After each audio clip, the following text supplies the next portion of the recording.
All those are members in favor, please say aye. Aye. Those against, please say no. We think the ayes have it. Prior to the resumption yesterday evening, this Honourable Chamber was debating the Appropriation Bill 2026. We revert to the Appropriation Bill 2026.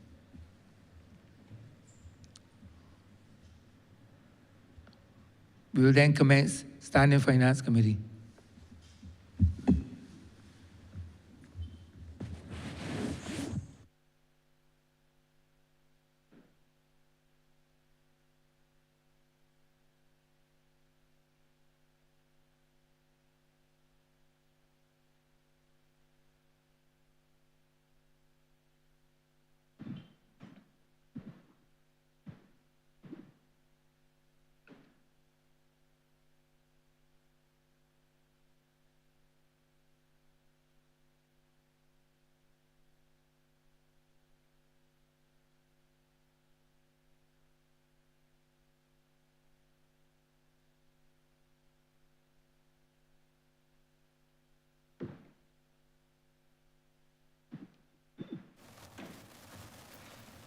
Good morning, honorable members. Good morning to our guests. This House is now in Standing Finance Committee. Ministry of Housing, Lands and Maintenance. Good morning, Mr. Chairman. I beg your indulgence in allowing myself and my team to enter the well. So granted, sir.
Mr. Chairman, Head 93, Ministry of Housing, Lands and Maintenance, in the amount of $137,510,473.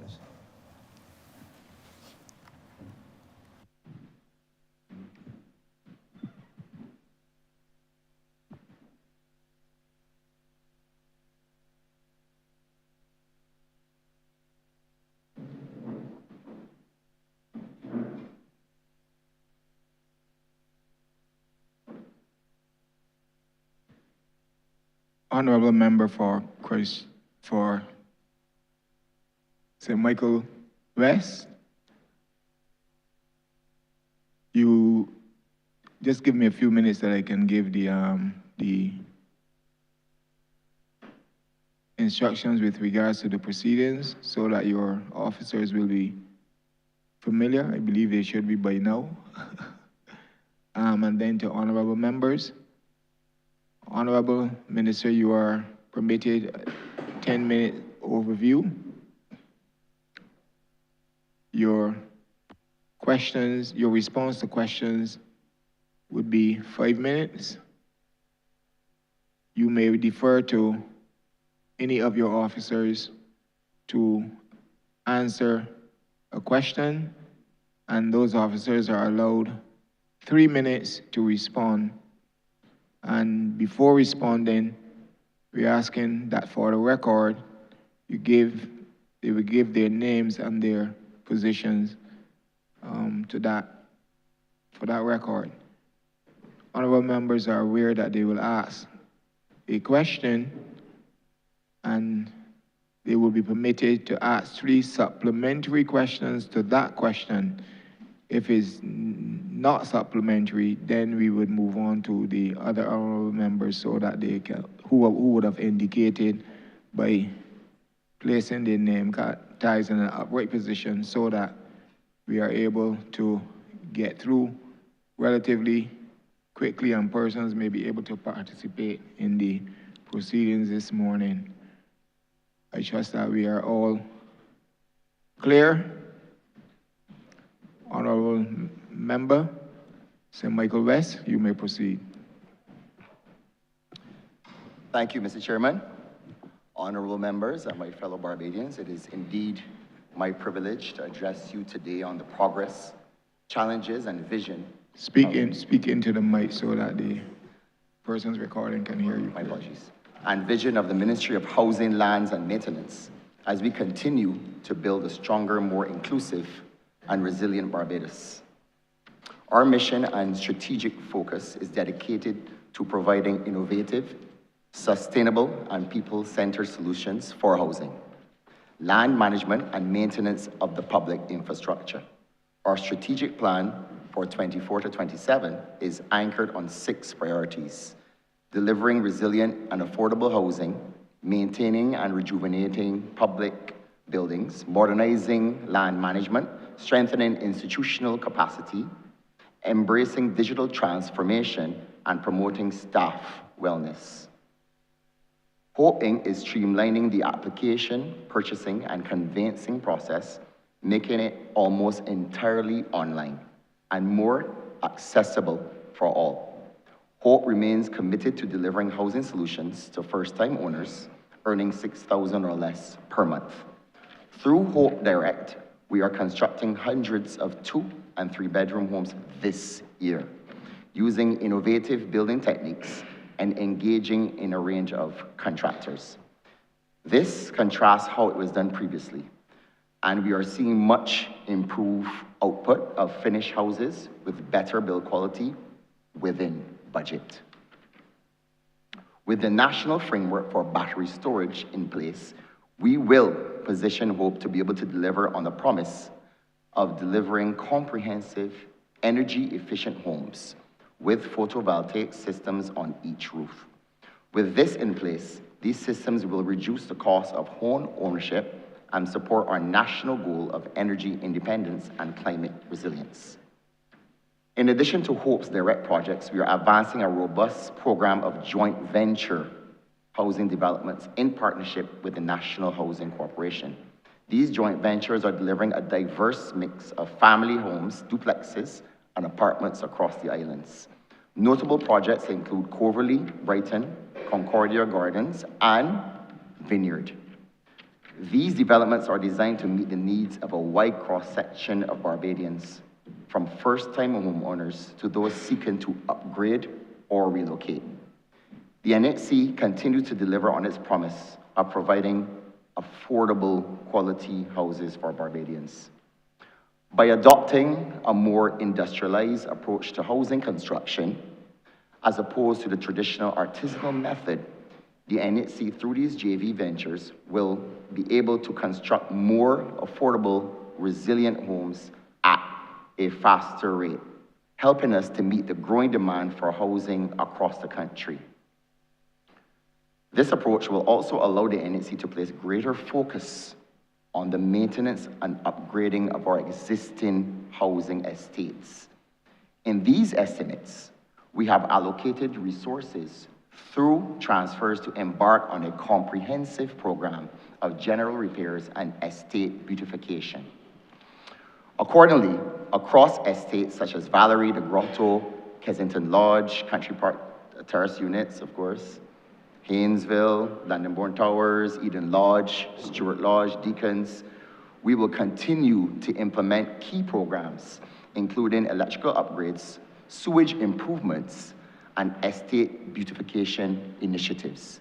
These efforts are aimed at ensuring that our housing communities remain safe, modern, and dignified places to live, and that they reflect the standard befitting a nation proudly celebrating 60 years of independence this year. We also remain firmly committed to expanding opportunities for home ownership through our rent-to-own programs and social mortgage initiatives, specifically targeting Barbadians who may not currently qualify for traditional bank mortgages. We recognize that many of these individuals are credit worthy and capable of meeting their housing obligations. All that is required is for applicants to demonstrate a consistent rental payment history for a period of at least 12 months, allowing them for a fair opportunity to transition from renting to owning their own home. We will continue to empower Barbadians with ownership of property through the Tenantries Freehold Purchase Act, including initiatives such as the Six Men's Life Improvement Project. As part of this effort, we are currently surveying additional lots so that we can continue to provide residents with the opportunity to obtain legal title to the lands they occupy.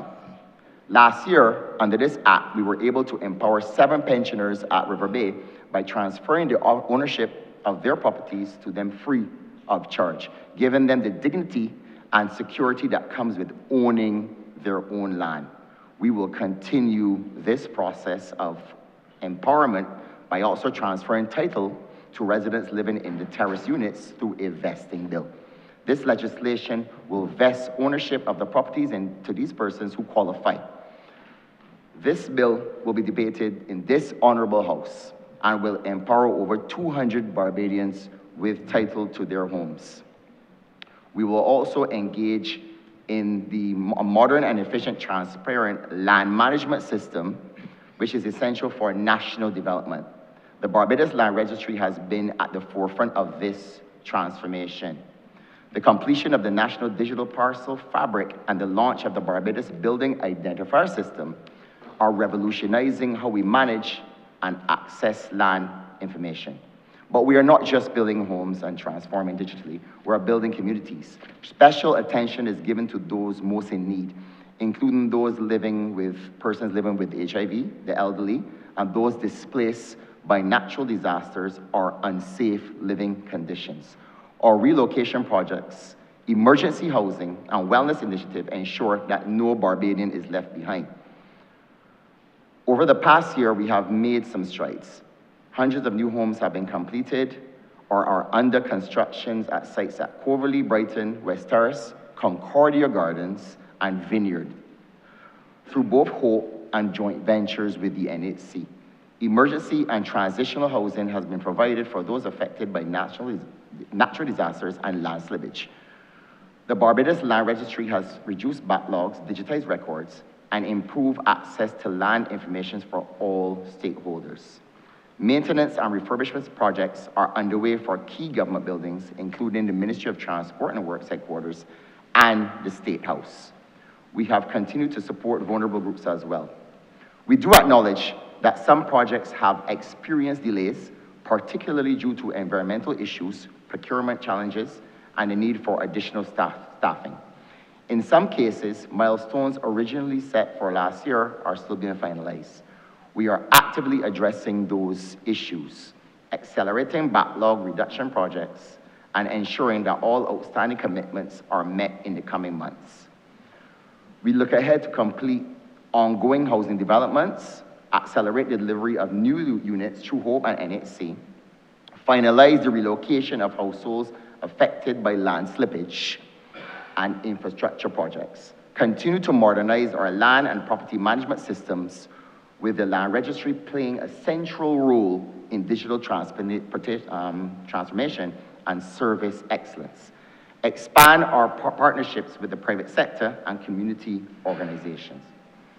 In conclusion, the Ministry of Housing, Lands and Maintenance is committed to building a Barbados where every citizen has the opportunity to own a home, where public assets are well maintained, and where land is managed for the prosperity of all.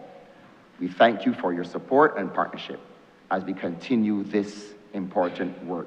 Together, let us build a stronger, more resilient, and more inclusive Barbados. Thank you.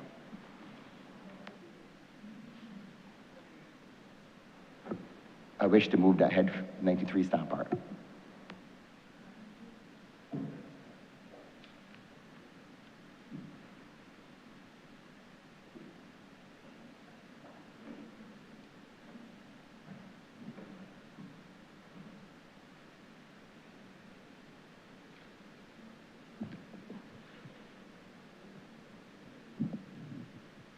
Honourable Member for St. James, for St. Michael West, Northwest.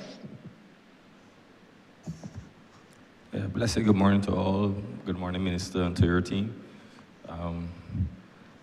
My concern this morning really is in relation to the tenants who reside in housing units within Deacon's Farm, Rosemont, Ferniehurst, and Golden Acre. And these are 4 separate housing areas within the constituency of St. Michael Northwest. Over the years, persons have been residing in these units for more than 20 years. And I have constituents who are still paying rent, living in these units for 27 years and 30 years.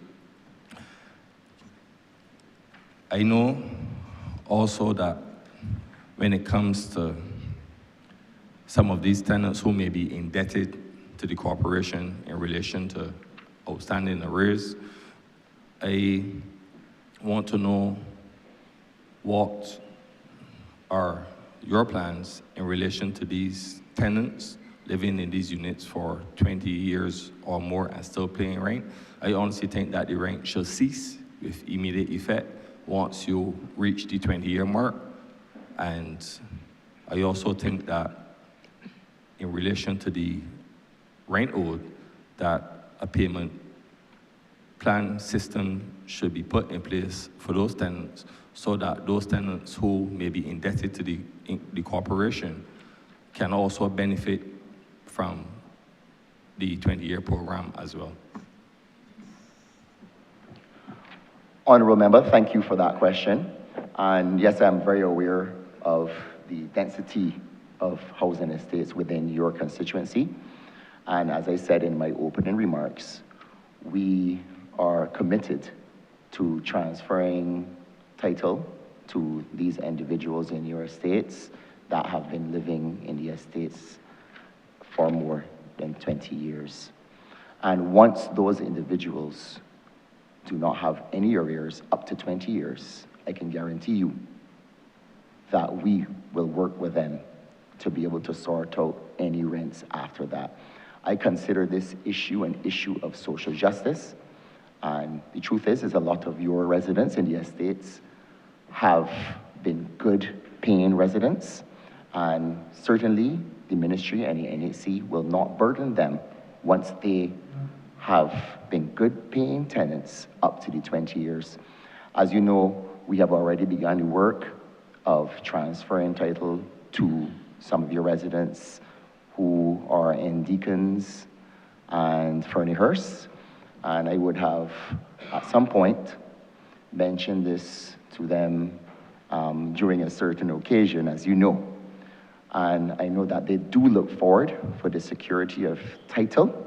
And I, as housing minister, is one of the ways that I am very proud to be able to empower those Barbadians and your constituents with title to their properties. So you have that assurance from myself and my team.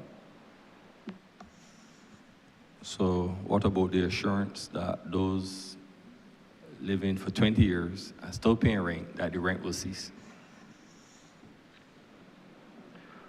Those individuals that we have down to transfer and those titles are transferred, we assure you that once their rents are up to date, we will work with them on any rents that have to be due after that. But as you know, we have about 98 units in Deacons that we are currently surveying, and we will be introducing them to a second phase of vesting. So my assurance to you is that we will work with them on a case-by-case basis to be able to make sure that justice is served to them. Okay. Well, just for the record, I have one constituent that I could speak of living in the unit for 27 years, and she's still paying rent. So I just want the assurance that, after 20 years and living for 27, that I think that she should stop paying rent. But that's just my suggestion. Thank you.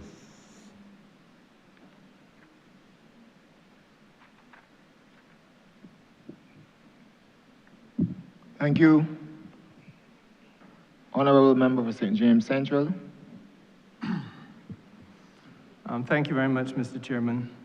I want to begin, Minister, by congratulating your team, and that should not take any members of your team by surprise. I know that they have been much beleaguered by public criticism, but when one is able to point to incidents of good, as I can, then I think that the congratulations are in order.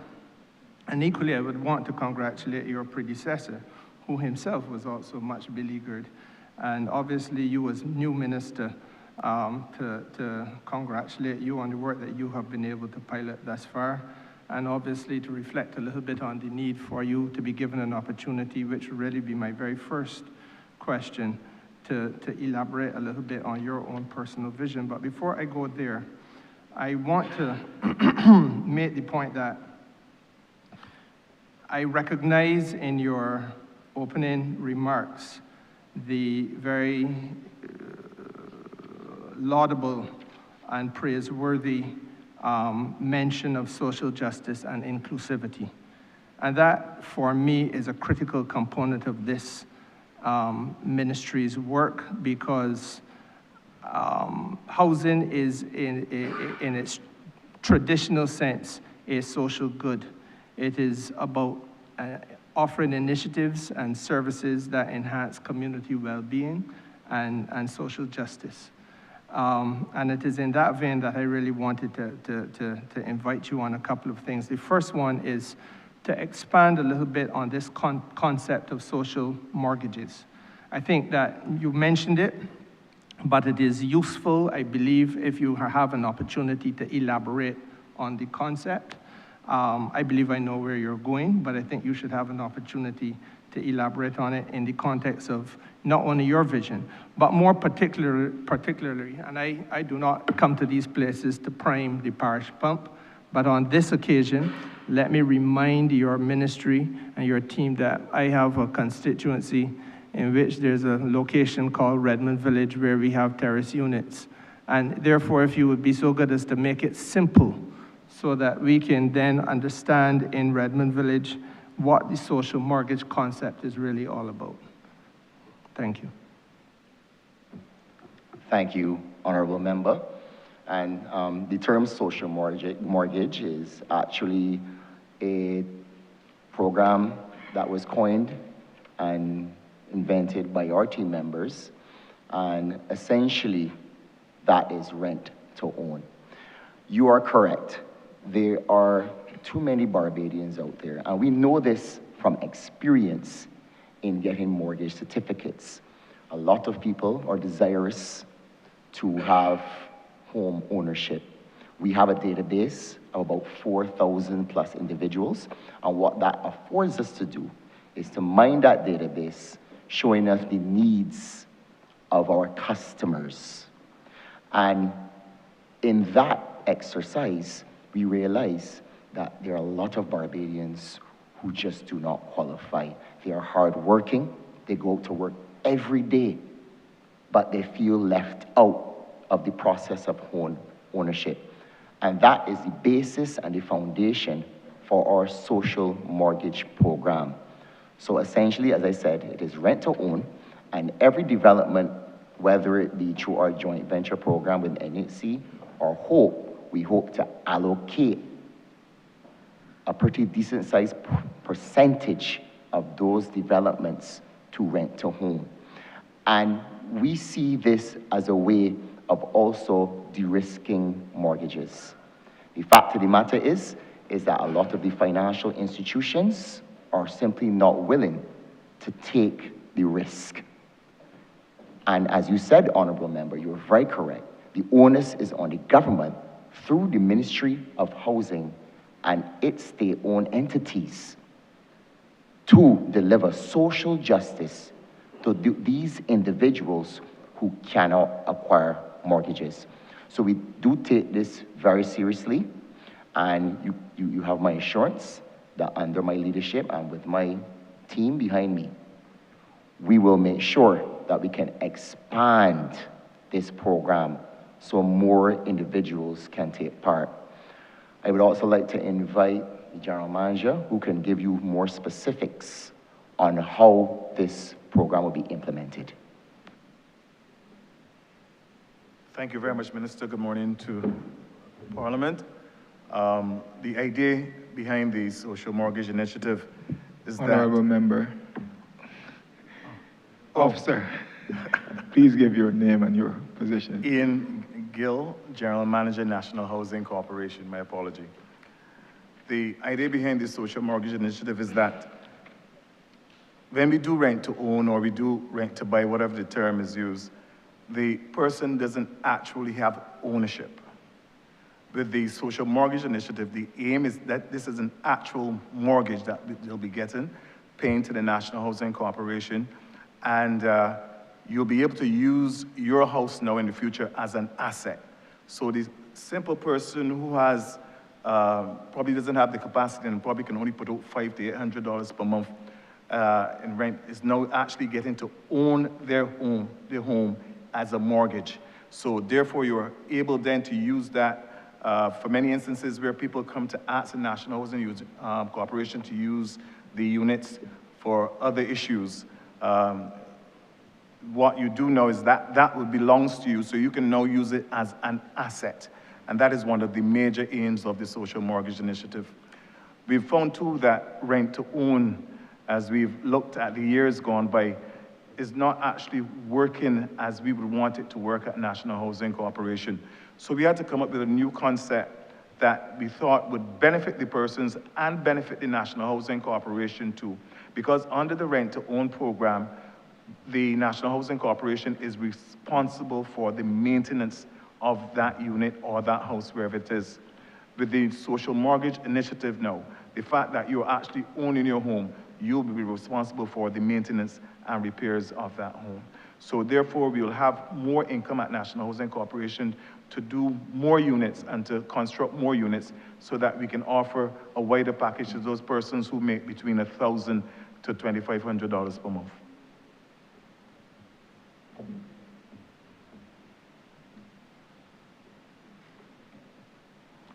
If I'm permitted to follow up, Mr. Chairman.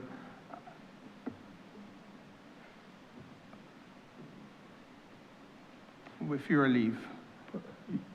Go ahead. Thank you, Honourable member. sir. I thank you, Minister, and General Manager of National Housing Corporation for the elaboration on the idea. And I agree. The inability to qualify for mortgage certificates is a reality that is lived by many Barbadians.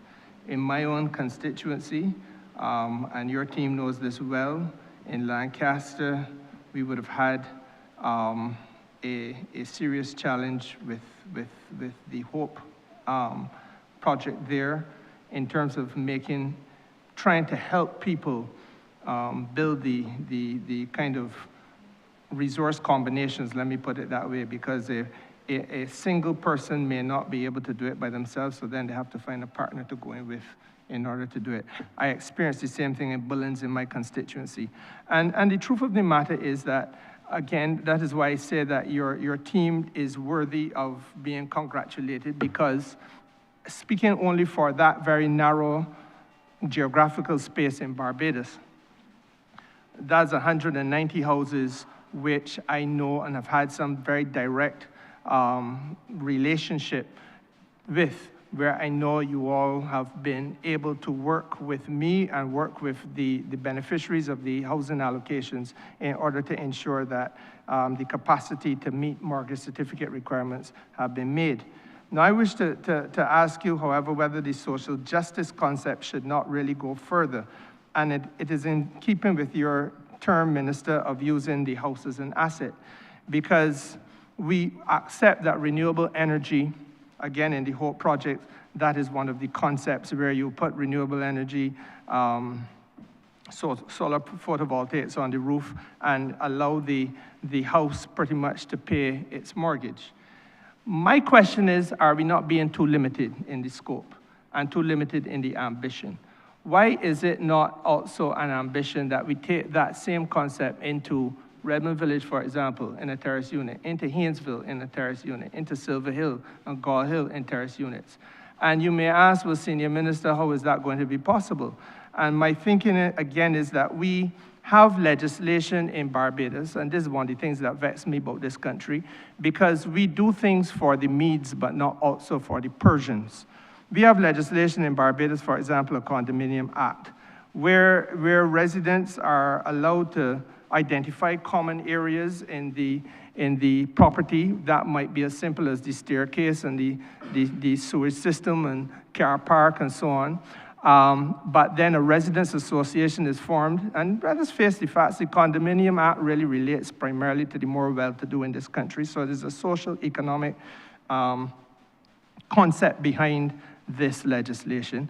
But we believe that those are the only people, or seem to believe that those are the only people in Barbados who can form themselves into residents associations and collectively treat to the common areas of a physical property. And I feel that that ought not to be the case. I feel that the roofs across the terrace units in Redmond Village, for example, or in Haynesville, can be places where we have solar photovoltaics, and that the net beneficiaries are the people living inside the unit. Now, that is not a conversation that we've had in this country. And it bothers me that that is not a conversation we've had. As Minister of Energy, I want to have that conversation because I believe it is transformational and it is inclusive and it is in keeping with social justice principles. But I want to hear your views and that of your team. Thank you, Honourable Member. It would seem that our destinies have crossed paths, both as you are the Member of Parliament for St. James Central, by which Lancaster exists, and you are now the Minister of Energy. So we certainly can work together. But you're very correct. We have had conversation in the ministry on how we can not only restart the energy program with hope, but also use those same potential benefits with the housing estates. And I've had many conversations with DPS on this, and we've kicked around a number of ideas. We actually had a meeting with CAF, and we've discussed ways in which we can possibly look at real solutions for having the energy independence also implemented in our housing estates. As you know, the framework for battery storage is now online, and we most will be seeking an audience with yourself and your team on how we can have that carve out for the estates and hope so that we can deliver not only just social justice, but these individuals who live in the estates can also take part in the energy revolution. In terms of the Condominium Act, we have also had those conversations in the ministry, because the truth is, you heard the general manager say that when we transfer property to those individuals living in the estates, we can also, not only the estates, but also with the other housing developments that we have on stream, we can lower our maintenance costs. And as such, we are looking at ways that we can bring or modify legislation such that we can use that same philosophy behind the Condominium Act, that we can address, say, issues that we have currently at Valerie, for instance, with the elevators and the general maintenance issues.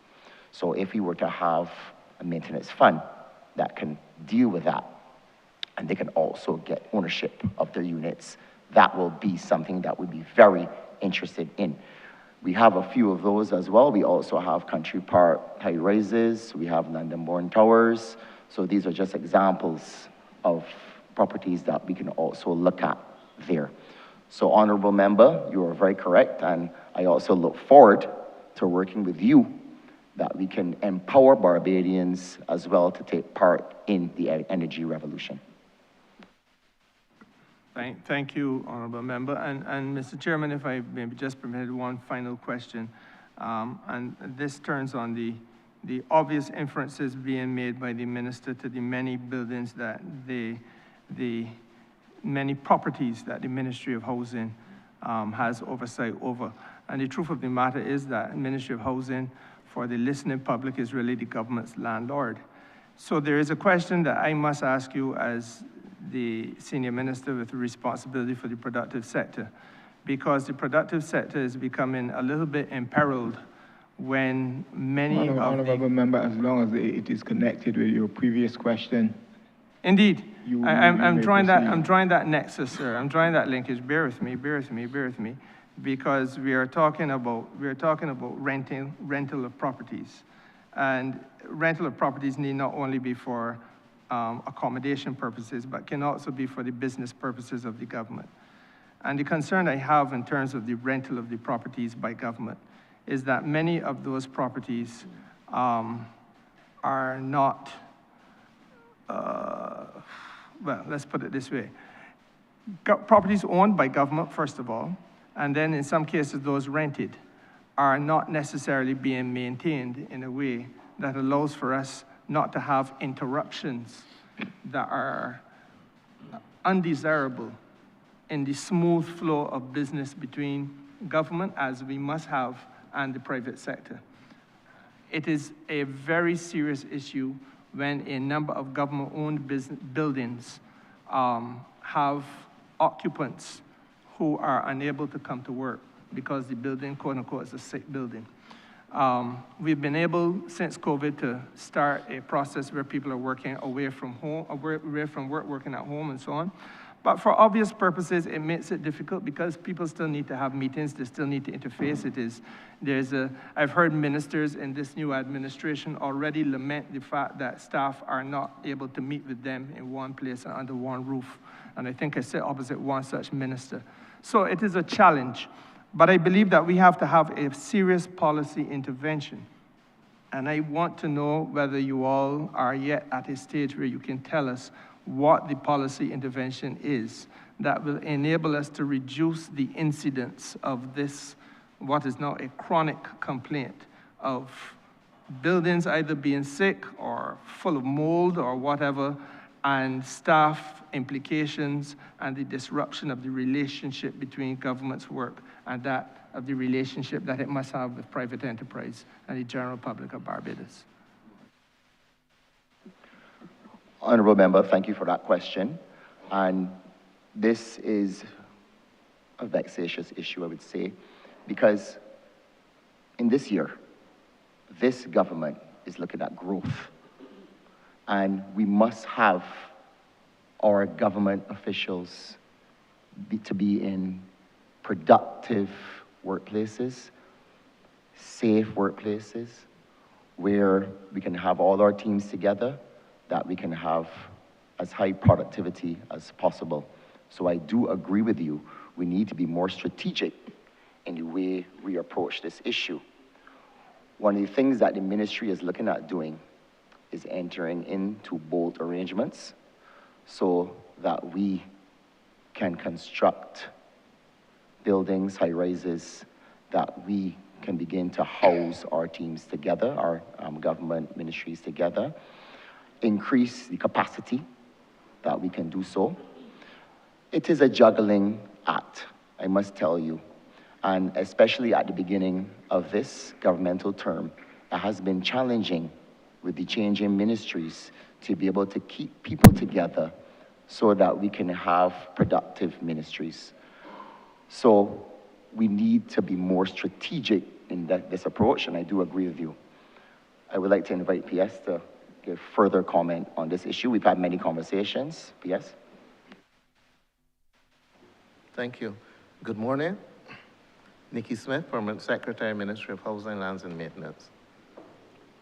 Much as we discussed earlier, that we don't want the residents in houses to be paying rent forever, and at some point we want them to become the owner, and we're actually doing the social mortgage to let them be the owners from early.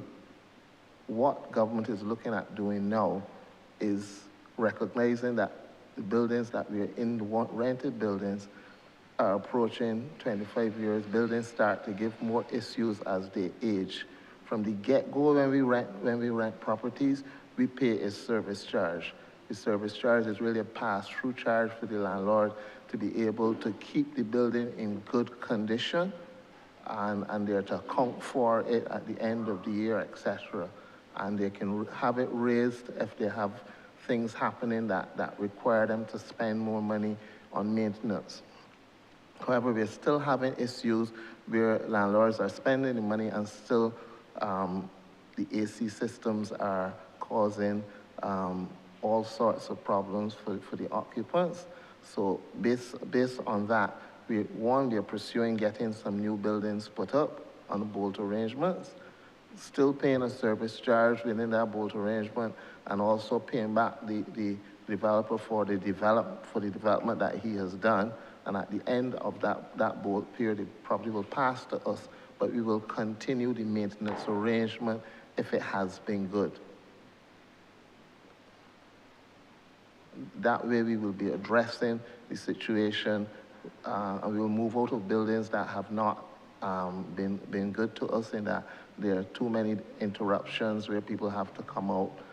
But we will start to own our buildings and come up with a policy that is consistent across the service in terms of cleaning, maintenance, servicing of equipment, replacement of equipment, rather than trying to get 40 years out of an AC system and it has a life of 20, we would replace it when it is due for replacement, etc. So it's going to be a sinking fund in there to address those items.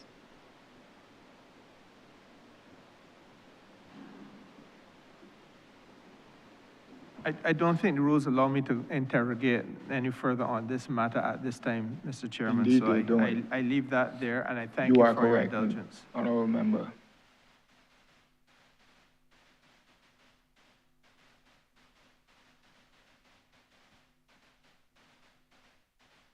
You can come back after all your other colleagues. Honourable Member for St. Peter. Thank you very much, Mr. Chair, and good morning to the Minister of Housing and his team. I must begin by, and I don't do this normally when ministries are in the well of Parliament, because I don't think it's a time for the back patting. But the Ministry of Housing, Lands and Maintenance has been exceedingly good to the constituency that I represent in a number of areas. And I begin the preamble by speaking to the 6 Mains Life Improvement Project. I spoke to that already in this honorable chamber. The residents at Upper Rose Hill as well. And the significant work that the ministry has done, the ministry and its state-owned enterprise, the National Housing Corporation, with respect to improving the lives of these residents in my constituency, and also the pace of the work that has been done once certain hurdles had been crossed. And in that regard, I have to pay a credit to all of the ministers who have led that ministry up onto this point. Former member for St. Andrew, with whom I had the initial contact, member for Christchurch West, the member for St. George South. And this is an example in my mind of how government adds value to the lives of people. Now, the question I have particularly relates to the subhead tenantries 0532. I know that there's quite a lot of demand on the ministry's resources and time dealing with matters like these. Even doing the meetings, the town hall meetings, and having all the surveying done, and then when people like me ask for meetings, another of which I will ask for either this month or early next month, as in either March or early April. My question is, I see an increase in the allocation under that subhead, tenantries, from what appears to me to be 2 million to 5.5 million. And I'm wondering if it represents increases in capacity to do the work. And I ask that in the context of the ongoing work, which is 6 Mains Rose Hill, and Maynards / Jerusalem. We had that discussion over the name of the area. But also the ones that I have to add to the good work that you are doing. So Mangrove is one of those areas, Mangrove in St. Peter. And I know that there is some challenge there because we're trying to find out who's the owner. The owner keeps changing. There's also French Village and Lonesome Hill, part of the Fort Hill Plantation on one hand and Mount Prospect on the other hand. They are part of the Panama issue. But I'm wondering if the increase in funding allows for me now to add some additional work to the ministry, to the good work that you've already been doing.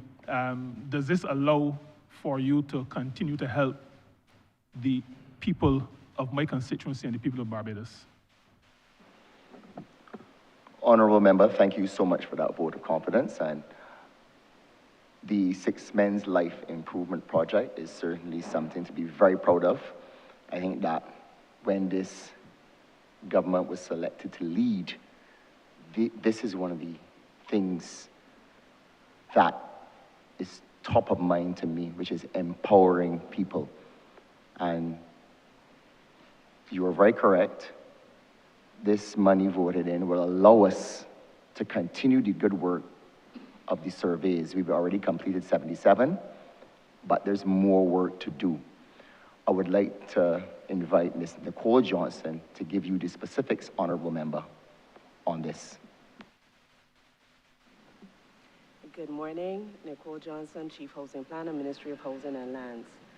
The subheading 0532 to which you referred, that deals specifically with the subsidies that are to be paid, which is the difference between the $2.50 per square foot and the open market price under the Tenantries Freehold Purchase Act.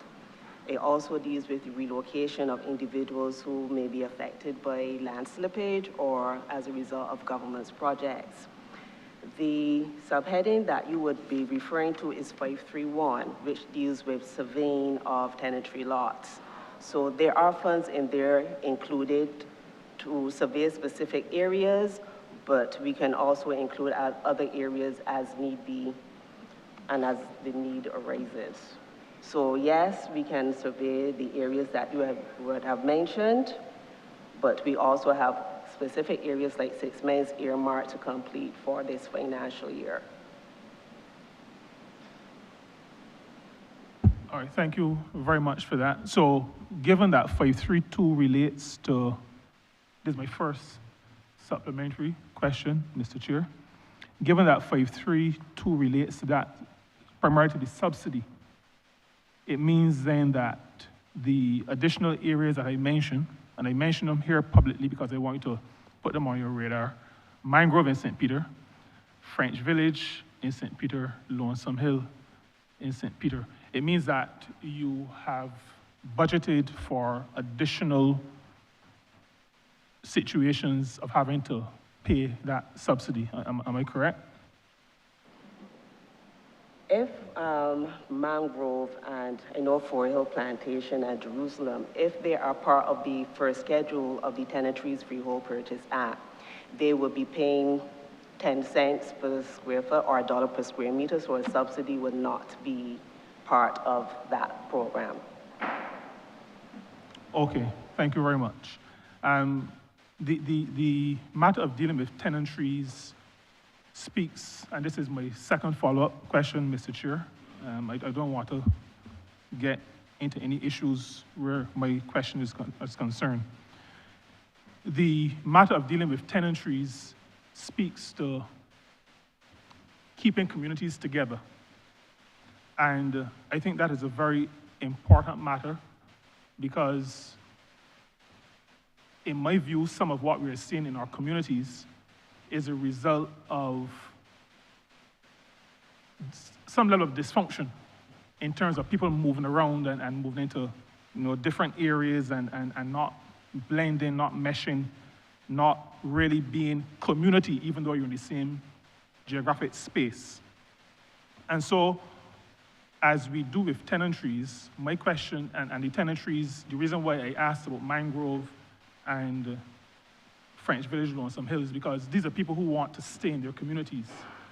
Now, the question that I have is, when we look at a terrace unit, for example, if we take that same principle of keeping communities together, would I be able to get a commitment from the Ministry of Housing, Lands and Maintenance that when units become available in Maynards, for example, that persons from nearby who are on the list will get preference as opposed to bringing persons from, like, I closer to North Point and South Point. So rather than bringing people from South Point to live in Maynards, that we, using the same principle that we apply to the tenantries, can we get a commitment that you will give preference to persons who live, who are on the list, but who live in close proximity so that we can keep our communities together? Honourable Member, thank you so much for that question. And you and I have had conversations on this issue of keeping communities together, and it is extremely important to do so. Now, the Honourable Member for St. James Central, we also spoke about that development at Bullins, and he would have a few individuals who were allocated in Bullins, as that is in his constituency.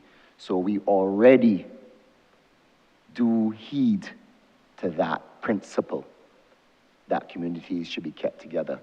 Of course, in some instances where the mission of the ministry is to offload very dense areas, such as the Pine, where we know that a lot of the issues that we see in these types of areas as it pertains to crime, we know that the frustrations are high in these types of areas, that we actually have to offload those communities so that people can stretch their legs and exhale.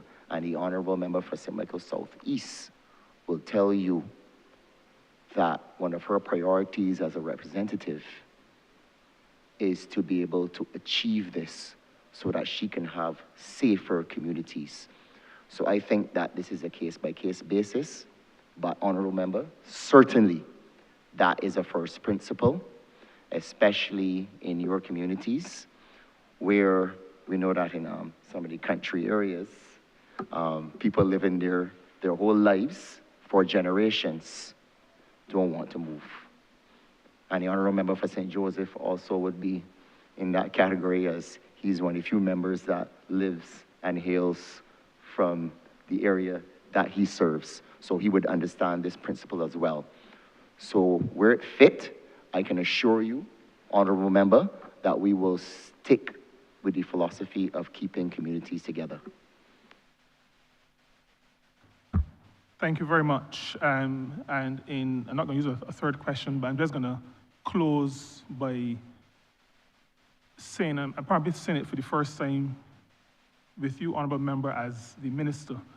I think that as a government, so I'm not asking you to make policy on the fly, but I think as a government, we have, along the same lines that I'm talking about, keeping communities together, while we explore development on greenfield sites, large areas where you can put in the services, and it is more economically viable to do that in large spaces. But I think for the sake of community, for the sake of social cohesion, that government, and through government, the country, needs to get to the point where we recognize that we're going to have to forego a few economies of scale and develop some small tracts of land in communities or near communities in an attempt to maintain that cohesion. It is going to mean that the per square foot cost is going to be higher, but I think as a country, given what we are seeing in our, well, I don't want to say the criminal justice space, but maybe that's where we're seeing it, so let's just be blunt about it. Based on what we are seeing, rather than spending the money in the prison, we need to spend the money in preventing people from going to that place. So the same pressures that you spoke about in the point, which I hope that you are not going to be, you're talking about offloading, and I'm hoping that that offloading does not mean exporting, but we'll speak about that separately, and I'm not going any more detail on that. But I just saying, concluding, Mr. Chair, by saying that we may need to recognize that we have to spend a little bit more to keep communities together by developing these smaller tracts of land that are around existing communities for the benefit of those who want to stay close and not leave. Thank you very much. Honourable Member, I do agree with you wholeheartedly. And the thing about using these small lots in existing communities and areas is actually cheaper because we already have established infrastructure. And at the ministry, we've actually been surveying vacant lots in this country where we can put down a house here, a house there, in communities such as yours. As such, I would like to invite Mr. Raymond Lord, Acting Deputy General Manager, to speak on this issue, as this is one of his favorite topics.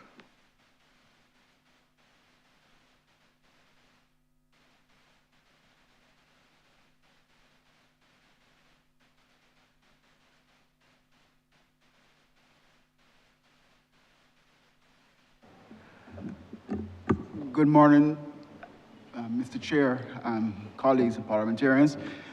One of the things we are trying to do with, good morning, my name is Raymond Lord. I am the Acting Deputy General Manager, National Housing Corporation, but substantively the Chief Planning Officer. One of the things we're looking at along the larger sites is to look at the derelict houses out of the EPD notices to see where we can access those housing units, those derelict houses. We are running a project now to identify a minimum of 20 and to perfect an instrument that will allow us to access those lands. Those are private lands.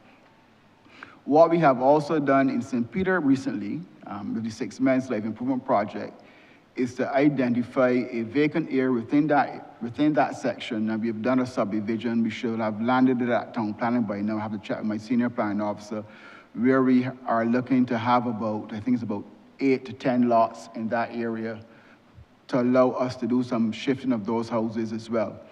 So where we can go into smaller housing areas and extract some housing, some lots, we will do that. Those are called more brownfield type sites, and where we can do the other thing, which is the larger scales, we'll also do that. But we are hoping through the Permanent Secretary as we're working to be able to pull forward a new derelict housing revision project, working with both the NHC and the RUDC to open up lands that already have services attending to them, which will give government a large ease in terms of its expenditure. But we have to perfect the legal instrument by which we do it. So that is why we are running a pilot on it right now. Thank you, Mr. Chair.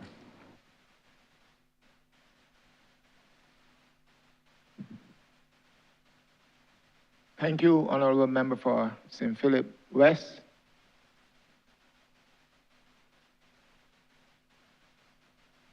Honourable Member for St. Philip West. Thank you, Mr. Chairman.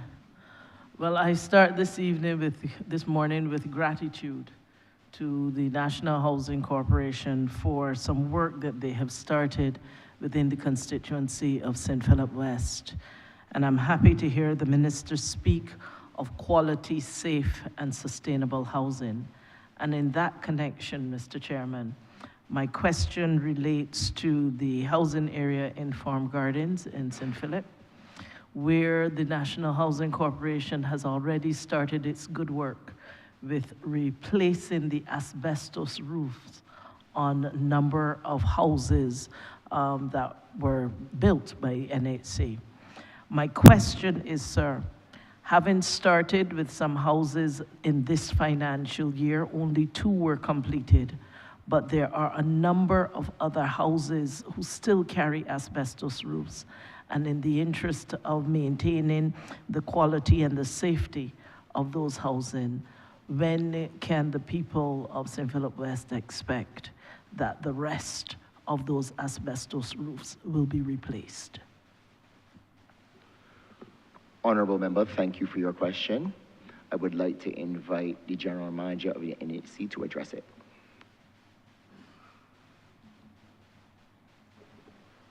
Thank you very much, Minister. As you have stated, we've completed 2, and those 2 were of an urgent content because we received letters from the medical fraternity in respect of those homes and the effect that they were having on families.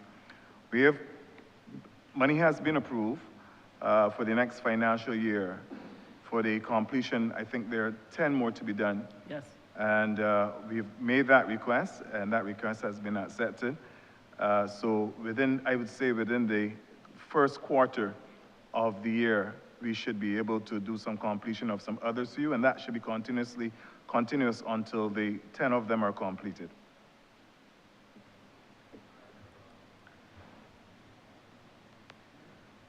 Mr. Chairman, may I continue? My second related question. Yes, you may, as long as it is related. Yes, in the very same community, which we identified, there are also some outstanding conveyances. In other words, for many years in that very same community, persons were told that they would have access to the housing. That was, many of them have letters that suggest that. However, there has been no paperwork that allows them to know that that house is now theirs. My question, therefore, is, again, in the same Farm Gardens community, when can we expect that that paperwork will be completed? And if there are any impediments that we need to be aware of that we need to overcome in order to advance that effort? Thank you, Honourable Member. I would like to invite the Chief Legal Officer at the NHC, Ms. Henrietta Boardford, to address your issue.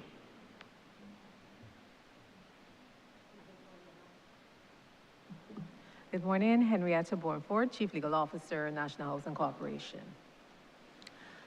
In relation to Leadville, does the location in question? Leadville has been addressed, particularly as it relates to Jade Circle. It is Farm Gardens that we're talking about. Farm Gardens. At Farm Gardens, we have, under the 20-year program, there are a couple of units. And in some instances, these are single houses. There are 7 units, and they are to be transferred. Have already been transferred.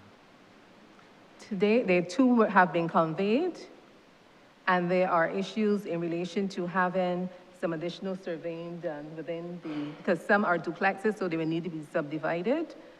So that is what is outstanding. But we have a scheduled list of those outstanding estates that in this financial year, we will be addressing. We recognize there's a need to have the title conveyed to a number of persons, some that have been outstanding for a while. And our team has met, and a strategy has been devised in order to transfer as many of these units as possible. It involves, in some instances, the surveying, and in some instances, having the engineering certificates obtained. So that is on our agenda, and it will be addressed. Thank you very much. That's very encouraging. And finally, I heard the minister early, Mr. Chairman, mention that there may be a shift from national housing, dealing more with construction and dealing more with maintenance again with regards to these kinds of housing. And my question is, there were a number of... Honourable Member, is this a related question to your first? Yes, it is, because it relates specifically to the affordable housing and how we are being able to maintain and deal with it. You may proceed. Let me caution honourable members that I am in the chair and I will be the judge of whether the questions are related or not. Okay, thank you. And Minister and team, National Housing Corporation had started the construction and repairs on a number of buildings after Elsa and others in this community and others. Now, with there being a shift from my understanding, please correct me if I've misunderstood, with the shift where National Housing is no longer doing the construction part of things, but would more be doing the maintenance of things. My question is, how are we ensuring that the houses started by National Housing on a construction level, that they do not now fall through the cracks and then not be transferred? To whom are they going to be transferred for those that are incomplete? And how will we ensure that they are addressed in an efficient manner? Thank you, Honourable Member. And yes, you are correct that the National Housing Corporation will concentrate more on the maintenance and will engage more in joint ventures to be able to speed up the housing building process and also to guarantee better quality homes for Barbadians. I will invite the General Manager to speak on the issues on projects that we have started. Thank you, Minister. As we are aware, that I'm confident that the MP is speaking about the Hurricane Elsa project, and the Hurricane Elsa project is ongoing with a project section, and until that project is completed, that section will remain, that team will remain to make sure that the houses are completed. We are hoping very soon through a supplementary to be able to start those houses once again across this country and to complete them very quickly.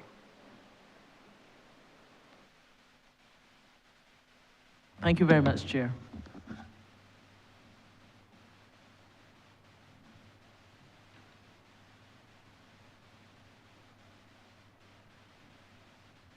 Thank you, Honourable Member for Christchurch West. Thank you very much, Mr. Chairman. And again, Minister and your team, good morning. You know, it's interesting when you come in a little bit down the batting order, because I had some questions that were already asked by some previous members, and I thought, that is good. There were some supplementaries I would have wanted to have asked, but I will leave it there. But I wanted to get specifically and zero in on the electrical upgrade program, because I looked through the estimates, and yes, the electrical upgrade program has been a benefit, but I want specifically, unlike my colleague from St. James Central, I am going to press the parish pump, because Pleasant Hall started some time ago, and I want to thank the people at National Housing Corporation, but there's still a couple blocks that have not been completed. And I would like to ask that we please zero in on these, because you cannot half complete or 80% complete the job. And we really need to zero in and get the electrical upgrade in that particular area sorted. I would like to ask you, Minister, when do you think that Pleasant Hall will be completing the electrical upgrade program? Thank you for your question. I would like to invite the GM to address it. Thank you very much. In respect of Pleasant Hall, we have a situation where the units, most of them are completed as I'm seeing here, but there's an issue with the extension, and having had discussions with you previously, what we did is we went to the board in December, and we asked the board to reach a situation where we, National Housing Corporation, now does the extensions, and we are looking at two ways of making sure that we get back the funds from that, because the extensions would have been put on, they're legal, and they would have been put on by the person at that unit. But what it is doing, those people who are on the right side are being affected, because Barbados Light and Power Company has stated that they will not put on one or two on any terrace units. It must be the complete block when they're coming to put on the meters. Therefore, we've reached a situation where we can't continue to disadvantage others So the board has made a determination that we will do those extensions. In respect of the particular one, there's one in particular at Pleasant Hall where the person has put on extensions, but it seems that she's now renting those extensions. So that's a special case that we now have to deal with. And so that is with the legal section at this time. But as I said, across the country, Dickens Farm and other places, there are extensions, but the board has made a determination we're going to do those extensions so we can make the ill right. Therefore, we're going to do that, but then as I said, the payment will either depend, one of the ways that the board said that payment can be determined is the fact that when the job is completed, that for those persons who their properties have not been transferred to them as yet, that they cannot gain their properties until they've paid off what that sum will be. Also, another idea that came up is that we can go to, prepare a paper, go to Cabinet, and we can ask Cabinet to get these funds from the consolidated fund, and when that is done, as the persons, for those persons who are not under the 20-year program, that when they pay us back, that we do pay back the consolidated fund or the housing credit fund, whichever it may be. But these are the options. A board paper is being prepared. We've been approved to do the extensions, but we now have to determine how those funds will be returned to us, or whether the government will grant us those funds so we can complete the job even quicker. Thank you very much. I'll ask the follow-up question then, because clearly, as you quite rightly said, the many cannot be disadvantaged because of the actions of the few. And I gladly support that and look forward to seeing that that matter is concluded. However, you did bring up the 20-year program. And I know that we had a bill laid here in this honorable chamber about, I believe it was 240 people to get the 20-year program, but there are many others. And I would ask you, Minister, now that we've had that time that has elapsed since that first bill, when will the second bill be coming? And then how many you think you'll be able to get? Because there are obviously other people who could benefit from that conveyance under that 20-year program. Thank you, Honourable Member. Yes, that first bill is to be laid, and this is one of the hallmarks of my short time in the ministry, to be able to bring a vesting bill to this honourable chamber so that we can empower individuals, not just in a piece way, but in a large batch. Because we all know that it was like watching paint dry or grass grow. It was taking way too long. And this government has a tremendous mandate in empowering people, just not by building, but by manipulating innovative legislative mechanisms like the vesting bill, and also still manipulating the age-old, aging like a fine wine, tenantries freehold purchase act to be able to empower Barbadians. So yes, Honourable Member, you're correct. We have about 200 odd to start with. And I know that the Prime Minister has my feet to the fire, and we must deliver no less than that in the next batch. And that is my creed. That is my promise to you, that we will not allow shortages in, say, in the engineering certificates or in the surveying to delay this process, the process of empowering Barbadians. But Honourable Member, to give you more specifics on this, I would like to again invite the Chief Legal Officer to give you more specifics on where we are.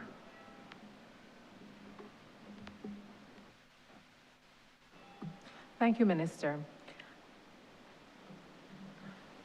As stated by Minister Gibbs, indeed, the Prime Minister is directing and the focus and thrust is to get as many of these units conveyed to persons who have been waiting on the units for an inordinately long period of time.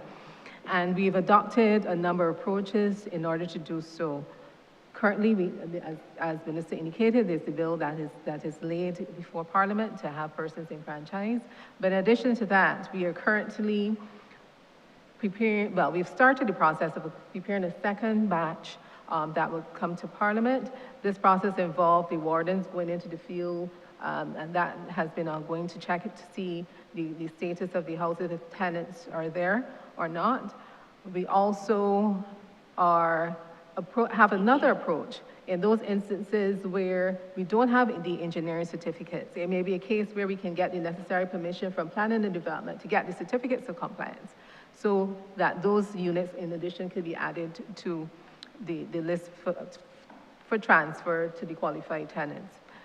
We're looking at all the various estates that we think would be low-hanging fruit. And we have a target of at least 500 units, but if we can have more added to that, so we could ultimately have all the units transferred to those persons who are eligible to have their units conveyed to them. Thank you, Minister. And that, I guess, brings me to my final question as it relates to this same matter, because it goes to criteria.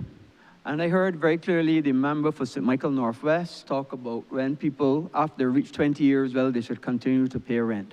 And I know that certainly in my area, there were people that once they got to 20 years, they stopped paying the rent because they thought that they would fall under that policy. So what happens in those situations? Exactly what criteria are you following to know which units would qualify? Is it that if people owe rent that they still will not qualify? Do those rents after 20 years have to be liquidated? What are the criteria that people will be able to get onto the program exactly? Thank you, Honourable Member. I would like to invite the GM to further address your question.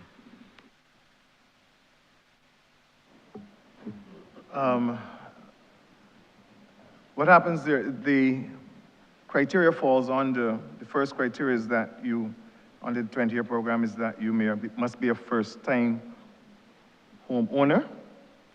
And what happens then is that the legal section would go through the records of the registrar of titles to make sure that you indeed don't own the property in this country. Once that is done, that is really the basis of determining, once you've lived in that unit for 20 years or more, that you should become the owner of that property. In respect of the paying of rent, there are persons, and I think there are over 2,000 persons who will receive letters from the National Housing Corporation stating that they are part of the 20-year program. And I think that once you receive that letter, you stop paying rent. So the persons in your community would have stopped paying rent when they would receive a letter saying that they're now fully up on the 20-year program. The program was put on hold in 2018. And there are some persons who would now be coming into the 20-year program, and they would have been paying rent through the 2020, 21, 22, 23, and they've now made the 20 years and so on, and they believe that they should stop. But they have not received letters from the National Housing Corporation. So that is why, to be on the safe side, many continue to pay that rent. The issue has been mentioned by the representative for St. Michael Northwest, and it is an issue that we will deal with very urgently because a decision has to be made, a firm decision has to be made once you've made that 20 years. I'm not sure you quite answered, but I will yield back at this time and we'll discuss further with your minister.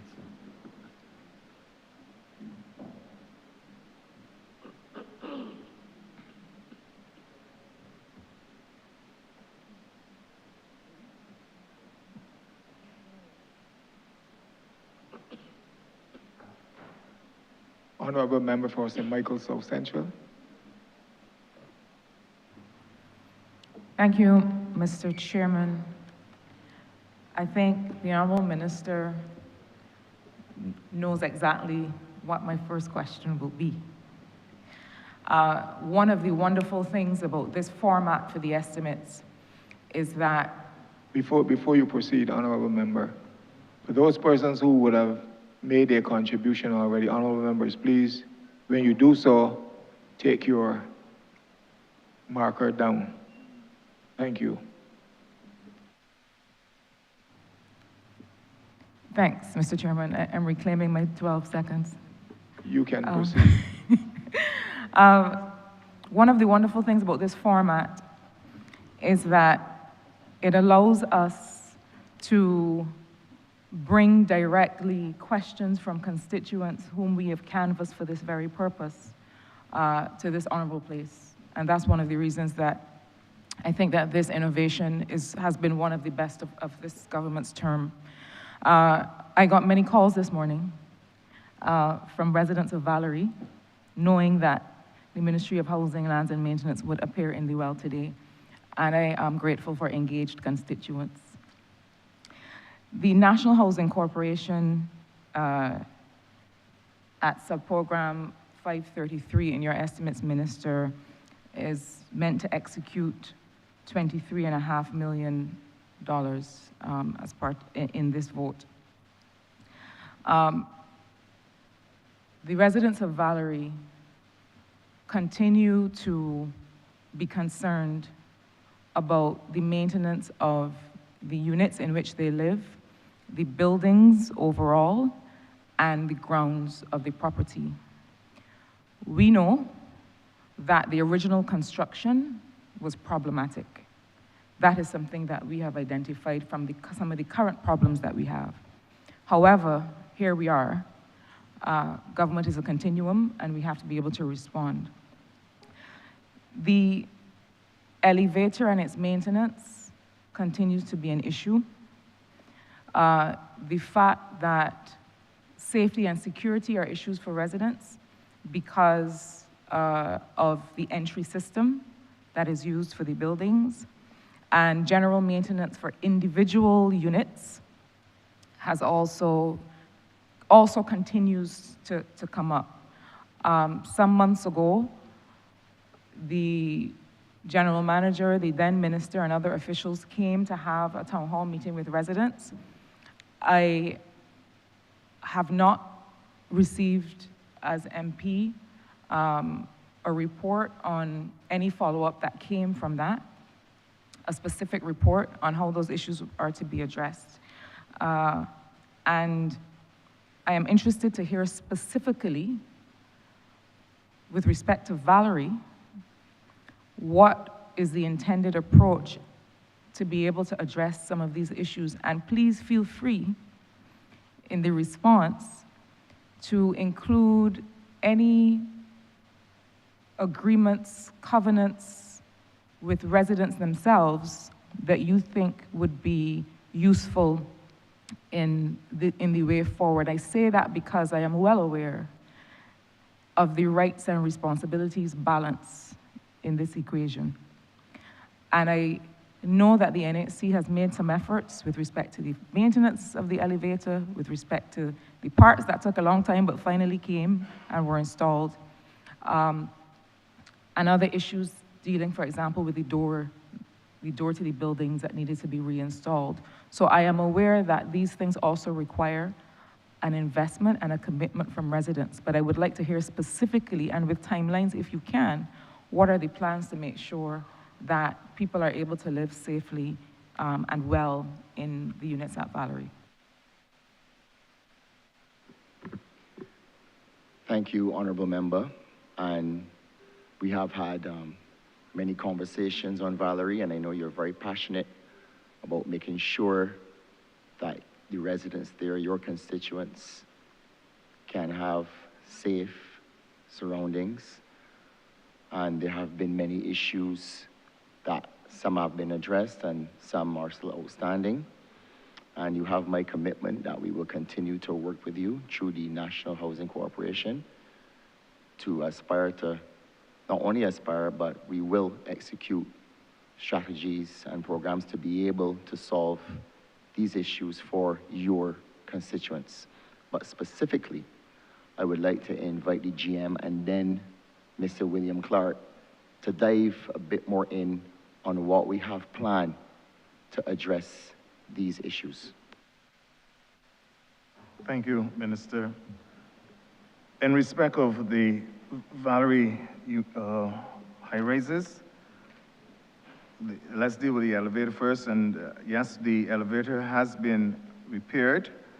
And only yesterday, based on what was stated to me, we would began to install cameras within those elevators.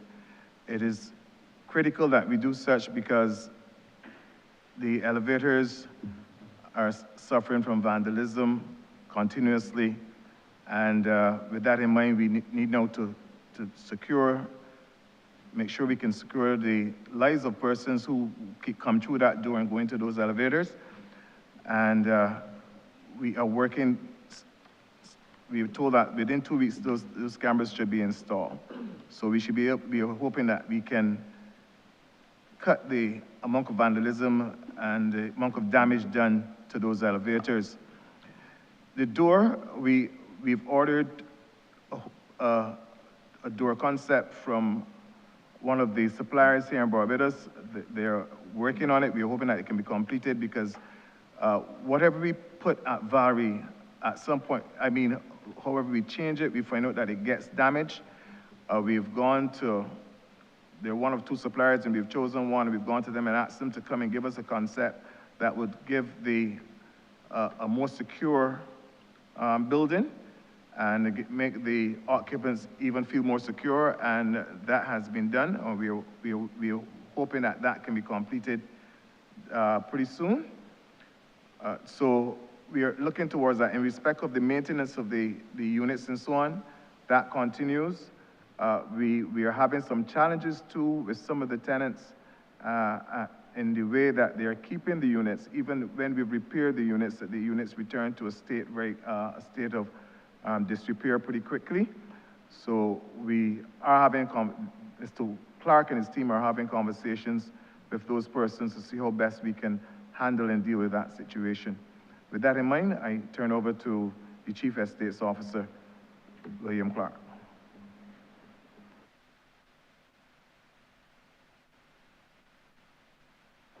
Thank you very much, Jim, and good morning, everyone.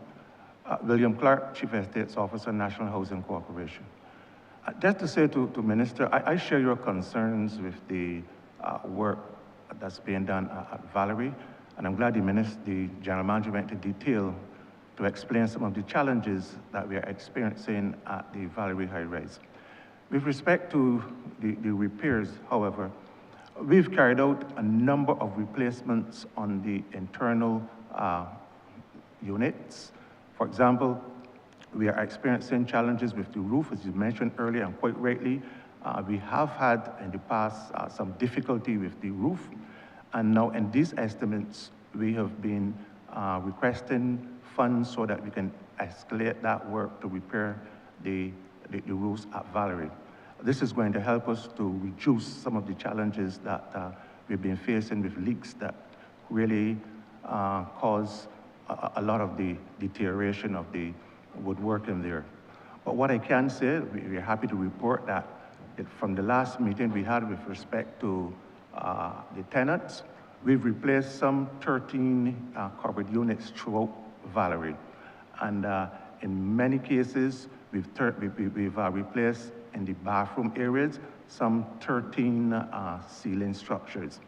The repairs continue at a slow rate, but hopefully now with these and these new estimates, we will be able to escalate those repair work so that those can be completed at a faster and much sooner rate. With respect to the security with the doors that the GM spoke about, we have had over the last year, those doors have been replaced 3 times. And as the GM mentioned, we are currently looking now at a more solid type of roof structure that would be more secured and that would be resistant to vandalism. But that's a challenge that we are facing at Valerie. It is true that we are doing the best we can with respect to what we have, but the tenants have to work with us. And particularly young children, those are the ones who are really carrying out a lot of the damage to the structure at Valerie.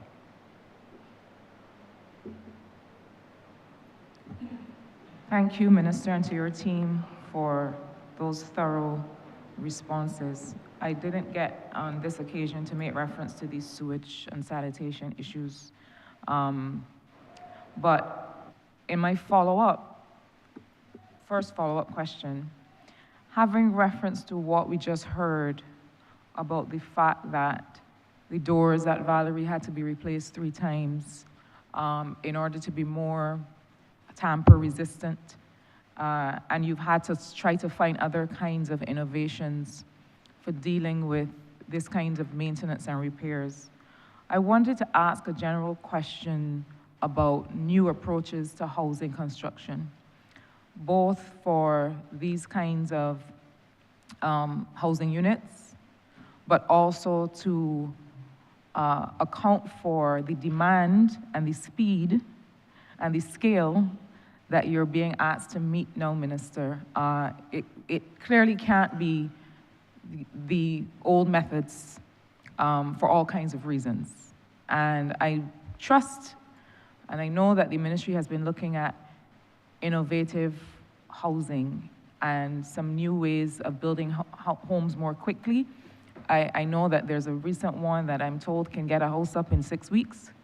And so I'm interested to hear from you about some new approaches to construction that will help to address longevity and scale. Thank you, Honourable Member, and most certainly that is squarely our mandate to find more innovative ways to construct resilient and affordable homes. And I would like to insert another word in there, which is dignified. And the dignity of living in a home is such that the materials that you have, and you're quite correct, that the materials can stand the test of time. So given that hope is the engine of our building now, and they have formed new partnerships with contractors and developers who bring innovative ways in building homes. I would like to invite the CEO of Hope to give some examples of how they've been able to build better, more resilient homes faster, so that we can supercharge our housing strategy. So I invite the CEO of Hope to comment. Yeah, Mark Williamson, CEO of Hope. Yeah, currently we have a project called Concordia, where we're building prefabricated timber homes at speed, and we have quite a strict quality control process on that form of construction. Up in St. Lucie,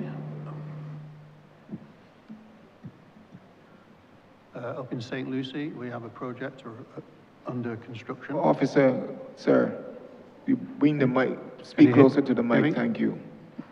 Better? So in St. Lucie, we have a project under construction where we're building 86 houses with lightweight gauge steel construction, which is a fairly fast process. Again, that's been constructed under strict quality control procedures.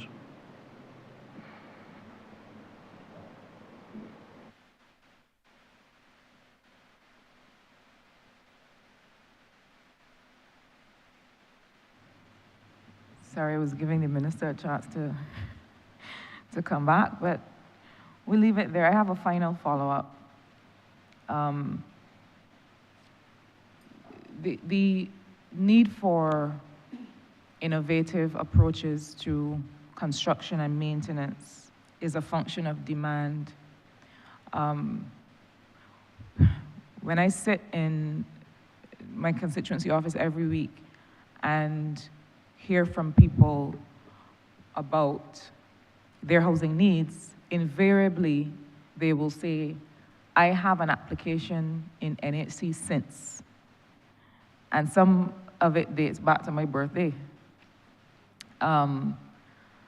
This is not news to you, Minister, and this is a national challenge. This is not one that you may shoulder primarily, but you do not shoulder alone, because this relates to all kinds of issues at the national level. But I remain concerned about the management of applications and response and being able to give applicants a real answer that may include things like offering other kinds of solutions that may not be strictly within the purview of the Ministry of Housing or NHC. What I would like to see improved is clients' sense of assurance, either a yes, a no, this is in 6 years, this is in 10 years, this is something that is not within our scope, something. What is your approach to being able to manage the thousands of applications and new requests that the ministry is receiving for housing? Honourable member, thank you for that question. And you're quite correct. We must do better when it comes to communication with the list of clients that exist in our database. What we are currently doing, Honourable member, is that we are looking at our database of clients more as a knowledge-based database where we can mine information so that we can provide solutions, housing solutions, which are better suited to our customer base. And the truth is that these individuals that have been waiting, as you said, since you were born, and the truth is that I get letters all the time. I meet people everywhere, and they tell me that they've been waiting for 20 years, 25 years. Some of them have dropped out of the list, and the truth is that those individuals in this database that have been waiting for all these years, they must be given priority to any developments that we have. And the Prime Minister and the Cabinet have set the policy for, along with the Ministry of Housing, that this is how we have to approach this list, that these individuals must be given priority to any new developments that we have going forward. And the truth is yes, we have to pay better attention to their needs and be more communicative with these individuals on how to go about acquiring a mortgage. And in those situations where you may fall short, then what other solutions do we have for you, our customer, our client? And the truth is, as I said earlier, we are crafting different solutions for them, such as in the social mortgage program, rent to own. But we need to pay attention to their needs. And the truth is that going forward, under my guidance and leadership, we will be using more of a client-based methodology and approach in the way in which we allocate housing. So we have already began to approach this situation differently. To expand on this, I would like to invite the GM to give you a little bit more insight, and those people who have been waiting for such a long time, on the changes that we have made so that we can better meet their needs. GM? Thank you very much, Minister. We've implemented a contact center. The contact center is still at an early stage, but the idea here is that applicants, when they call or when they walk into the National Housing Corporation, that they can now go to a section where they can sit and have their applications and so on filled out for them. At the said time, one of the challenges that we are facing at National Housing is the fact that the depletion of the units that we have because of the 20-year program and the tenantries program and so on that is giving these units to persons. We now don't have the quantum of units that we had previously. We know that there's a commitment to build 10,000 houses over the next 5 years, and quite a few of them will fall under the social mortgage initiative, so that we can only hope that there will be an increase in the amount of units and houses, even as we go now to set-to-lets and we go to and we stay with high-rise buildings, that we'll be able to offer more units to those persons who are now making applications to us.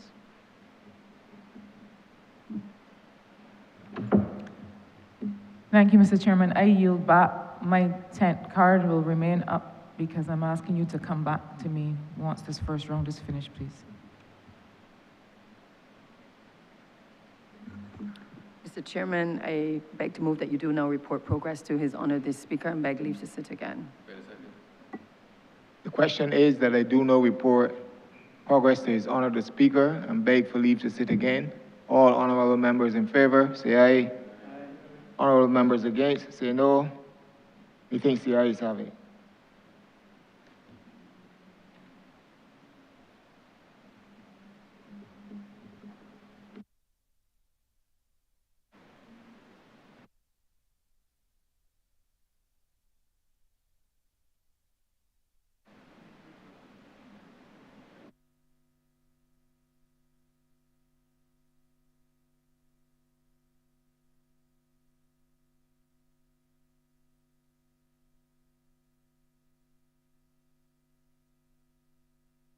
The chairman has reported progress and requests leave to sit again. Honorable Leader of Business. Thank you, Mr. Speaker. I beg to move the suspension of the House until 20 past 12. The question is that this honorable chamber be suspended until 12:20 p.m. All those honorable members in favor, please say aye. Those against, please say no. We think the ayes have it. This honorable chamber stands suspended until 12:20 p.m.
The sitting is resumed. Prior to the break, we were debating the Appropriation Bill 2026. We return to the Appropriation Bill 2026.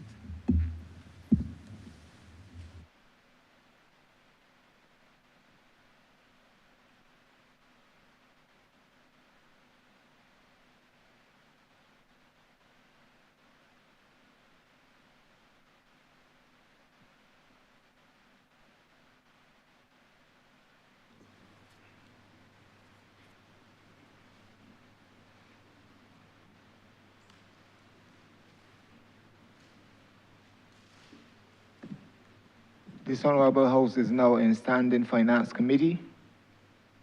Honourable Member for St. Andrew. Thank you, Mr. Chairman.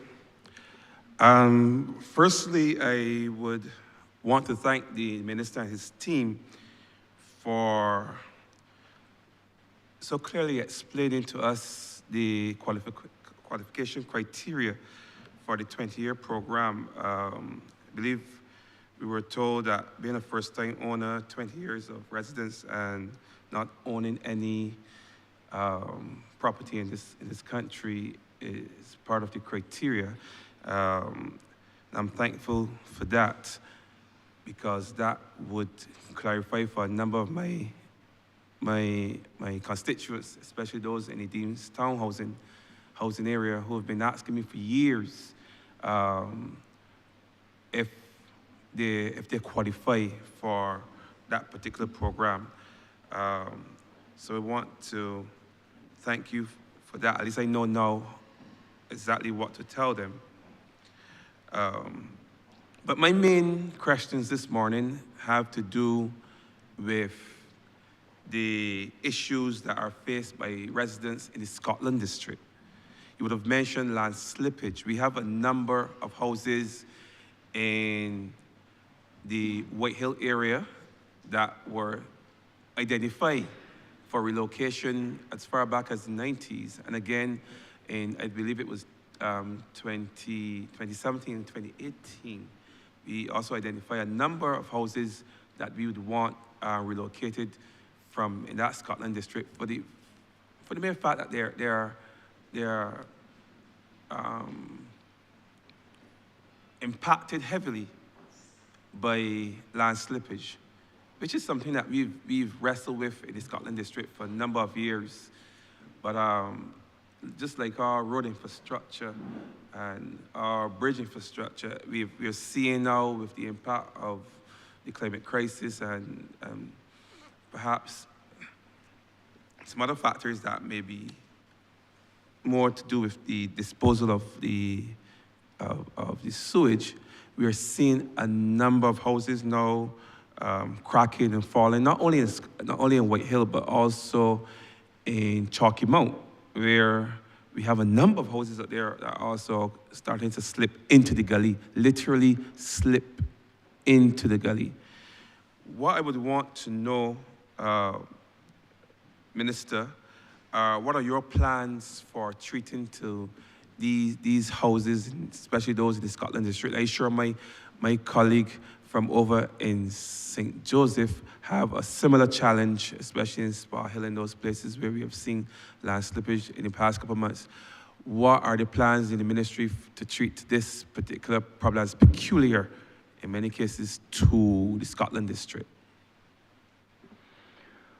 Honourable Member, thank you so much for your question. I'm happy to say to you that yes, the ministry is committed to the 20-year program, but I must say that historically it has been done in an ad hoc manner, and what I will take the NHC and its board to task is to regularize this so that individuals know how we're going about in applying this program. In reference to your comments on the land slippage and the obvious necessity to relocate individuals, we do have an active program there, and I would like to invite Ms. Nicole Johnson to address this matter. Good morning. Yes, there is a program. We have a relocation ongoing for the White Hill to Farmers relocation. The persons that we would have originally identified for relocation, the majority of those, at least 15 of those have been relocated. We just have 4 remaining from that original relocation to recite. Yes, we have had some additional relocations coming on, which has sort of put some strain on the ministry, because then we have to now look for additional sites to place those persons to, because we would not have been looking or had not have budgeted for those persons. So we then had to put in additional funds then to seek to relocate those additional households, especially those that came in with the Scotland district relocation. So we have now made provisions for those additional persons from the Scotland District Rehabilitation Relocation Project. We've also done the survey work for those persons who are affected at Spa Hill and Moose Bottom. We've put in funds for those, and we'll be looking to do the relocation for those persons to sites owned by the state and the NHC during this financial year. Thank you. I'm sure persons living in Moose Bottom and those persons in White Hill would be happy to hear that the ministry is hard at work in having their houses relocated. I also mentioned, as a follower, sewage, because what we've come to discover over time is that part of the problem that we face in the Scotland district is the disposal of sewage. And nowhere is this problem more acute than in the Belle Plaine housing area, where we have a very old housing estate. But I think we have an equally aged sewage system that is no longer fit for purpose. And to be honest, I think some of the houses down there are no longer fit for purpose, to be perfectly honest.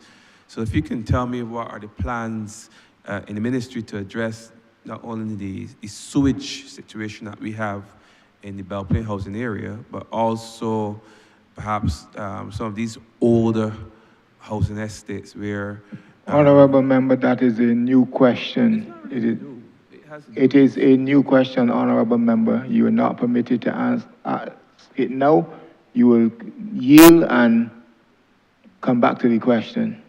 It is a new question. You first asked about the situation with the persons moving and such like. That's what you spoke about.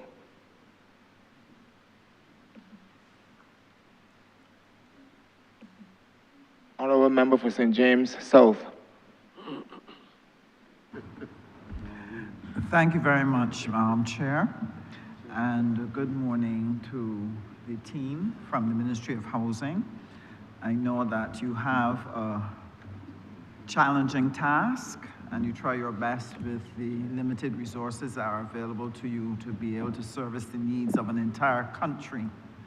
My question today will focus primarily on the needs in St. James South, because the needs are great. There are over 11,000 persons who reside there, and we have a government housing area there where there are a number of needs, and the rest of the constituency tends to have people in the older generation who are experiencing some challenges in terms of housing and so on. So I want to focus on those needs to find out what your plans are. You've already shared that the intention is to fast track the transfer of Title II persons within the Haynesville area, that they can have ownership of their units. What I was unclear about was exactly, you had outlined, I think, 2 or 3 things that you said that you were going to do to in relation to the units and the state of the units that would be helpful to the potential homeowners. So I would like, if you don't mind, if you can repeat that. And then the other issue of the ownership issue has to do with the tenantries program. I know that Endurance, you would have done the assessments. I am eager to hear what else will be done, what's the next step that will be taken to ensure that people who, and I have a number of people who've already paid their portion, but as yet the government has not been able to pay theirs to allow them to own it. And because many of them are getting older in age, they are afraid that they will pass on and not be certain whether or not the entitlement or right would naturally pass to their heirs. So this is part of the issue, so I would appreciate hearing how you're going to address the issue of ownership for the people of St. James South. Thank you, Honourable Member. And Haynesville being very important to St. James South, being that it is a very dense housing area, which does accompany the usual issues in terms of general repairs, density. To address the density issue, as I would have spoken to you about previously, we are going to be building additional units. We have a plan to build additional units there. In terms of the 20-year program, I would like to invite the CLO to give you the hard facts on where we are and the route that we will take to travel to be able to empower these individuals who are very important to you and that constituency. So, CLO.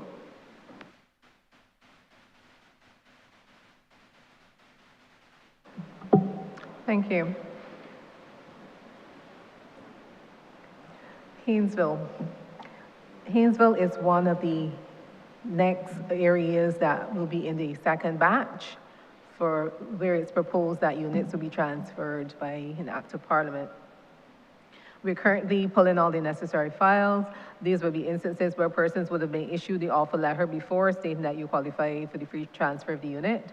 So we're reviewing all of those files, making sure we have the necessary certificates on file, and wardens have actually started to go in the field already. They were there last year just trying to compile the information.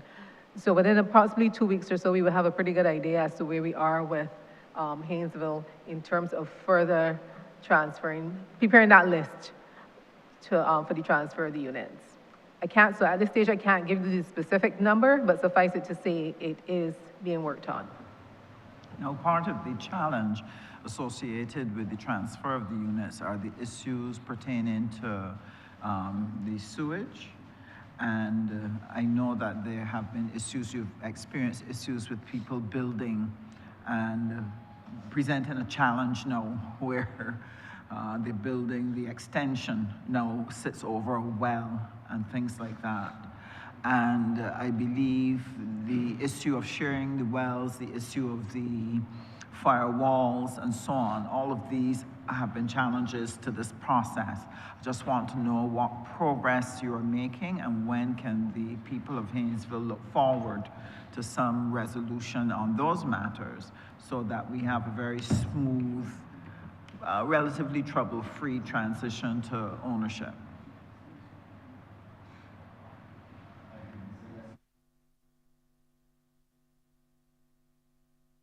Terms of when we go in to do the engineering surveys, where sometimes you have instances where people have built on. Now, what we have done is that we are seeking to regularize the way in which we do assess those issues. And I will let the CLO again tell you how we are treating to those. In relation to the whole issue of the sewage, NHC will still be ultimately responsible for maintaining and doing the necessary visits to the location to remove any sewage, maintaining the wells. Those are areas which are common areas. So we are not transferring any share and interest in the common areas to the tenants. So that will be our ongoing responsibility to deal with that. So we will still remain a presence in all of the estates that we are transferring to the qualified tenants. In relation to the electrical upgrades, we already gave that a commitment to do that. A number of them have already been completed. Any outstanding, we will still continue to do so. I think that's the main thing, the electrical upgrades, and then the engineering certification. In instances where we would need to have those certificates, engineers will be selected, but for the most part, a number of the units in Haynesville, we obtain the certificates of compliance from back then the chief town planner, now the director of planning and development. So we're in a position where we can convey some of those units. One of the challenges that I recognize we have going forward is the issue of public education. The expectations that Barbadians build around the issue of being in a rental unit, where we want to transfer responsibility, learn to take responsibility for repairing and taking care of the maintenance and so on. These are challenges because many people have built up over time the notion that government should at all times be the one repairing the home and so on. As well as when those properties are transferred, I believe that one of the things we need to be able to do is to have like an owners association and use those as a means to educate people to their responsibilities, that they now have to save some money to put towards maintenance, that they now need to act responsibly in relation to the disposal of their garbage or the use of the common facilities. There are a whole set of things that I think we need to do some additional preparation on. So I would like to know to what extent the ministry is looking at developing such a program which will help to smooth the expectations of people and allow them to embrace the unit as a gift and not find themselves feeling dissatisfied because their expectation was not met as to how this should now work for them. Thank you, Honourable Member. And you're quite correct. You would have heard the Honourable Member for St. Michael South Central speak on Valerie and the issues of maintenance that we have there. There are a number of ways of approaching this.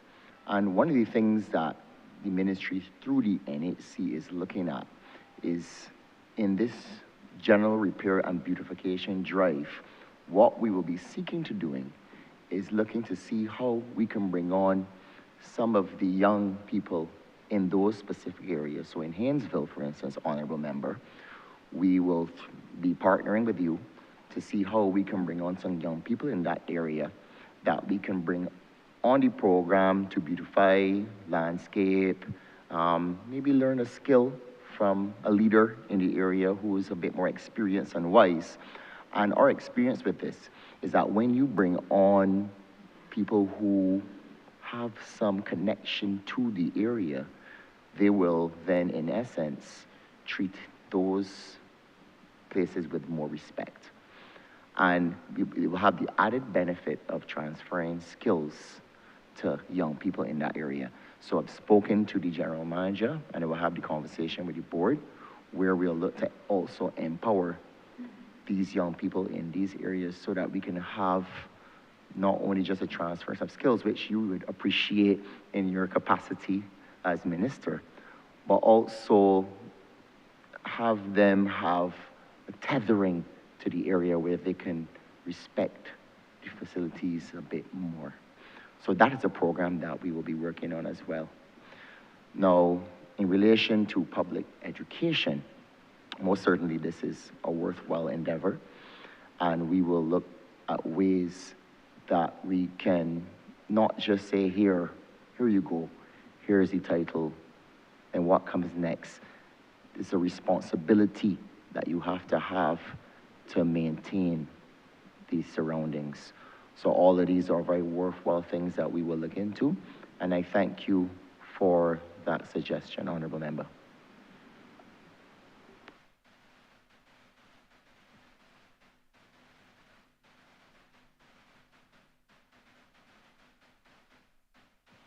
Thank you.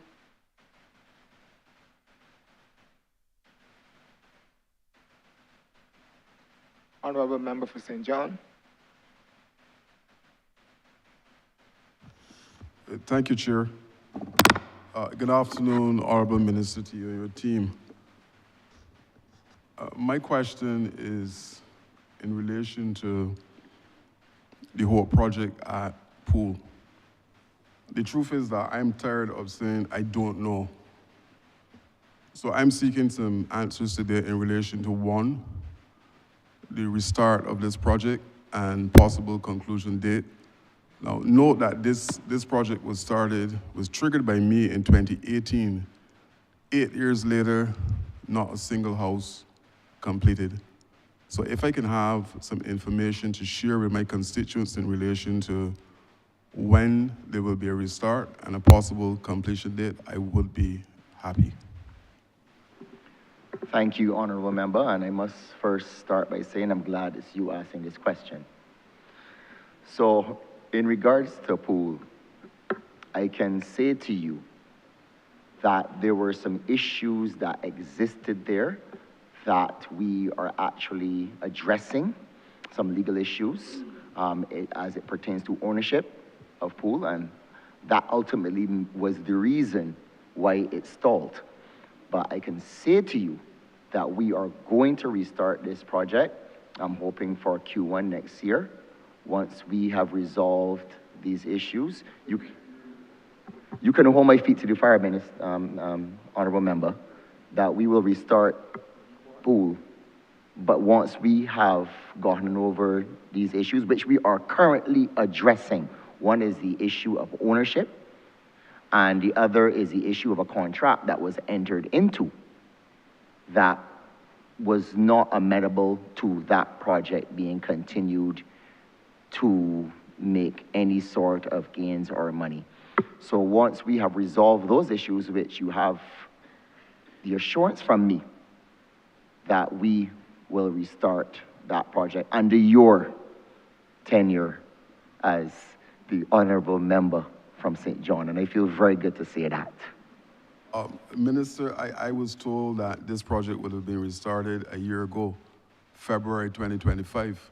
So I am hearing you, but can you be more specific in terms of that start date, because you're still general? Yes, sir. So I understand your frustrations, and I know that you are out there batting strong for your constituents, and this has been an eyesore for you, and let's be frank, for the ministry as well, through Hope. And the truth of the matter is that this issue was front and center on my desk to be solved. I've been in the office for 6 months previously until this time around, and I can assure you that you can tell your constituents that we will restart this project, Honourable Member. And I can tell you that I will not be going to the next budget for you to have to lambaste me on this particular matter. And that is motivation enough for me and my team to be able to deliver for you and the good constituents of St. John. You mentioned batting, so let me continue my innings. Same wicket, Chair. In light of what you're saying, the other angst at the location, the communities all around this particular project is being impacted in a significant way with coverage. 8 years, and I think the project was clean partially only once. In recent times, the land adjacent to the main road, about 12 feet or so, was cleared. But I am now requesting or asking you, Minister, that this particular location be cleaned on a regular basis to take out the coverage that is impacting the residents downwind and everything other side of this particular project. Note that they have a number of landscapers in St. John that would be quite willing to be contracted to take care of this particular Honourable cleaning. Member, this does not connect with housing construction at Pool. This cannot be directed to the Honourable Minister at this time. Chair, Honourable Member. Chair, the area that I'm speaking about is at Honourable the Member, location. the ruling is that you cannot direct that question to the Honourable Member at this time. It has nothing to do with the housing. You were talking about Coach.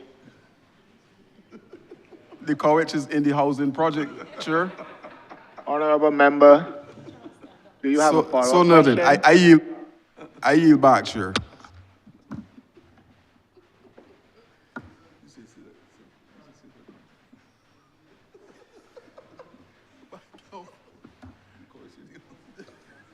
Honourable Member for St. Michael Central. Thank you, Chair. Good afternoon. First, I want to commend the ministry for all the work that they've been doing. This question is specifically in relation to an area in my constituency, Glenderry Prison, the old Glenderry Prison. And the Honourable Member for St. Michael South Central had touched on it briefly earlier when she was speaking of the demand for the government housing. So my question is, what are the plans? What plans does the ministry have for the Glenderry Prison? Is it going to be used as a site that could possibly develop some of those very same housing units to help settle the demand? Honourable Member, thank you so much for that question. And I know for a fact that you have been very instrumental in making sure that the surroundings and the environs have been clean and debushed, and the Ministry of Housing has aided in that endeavor.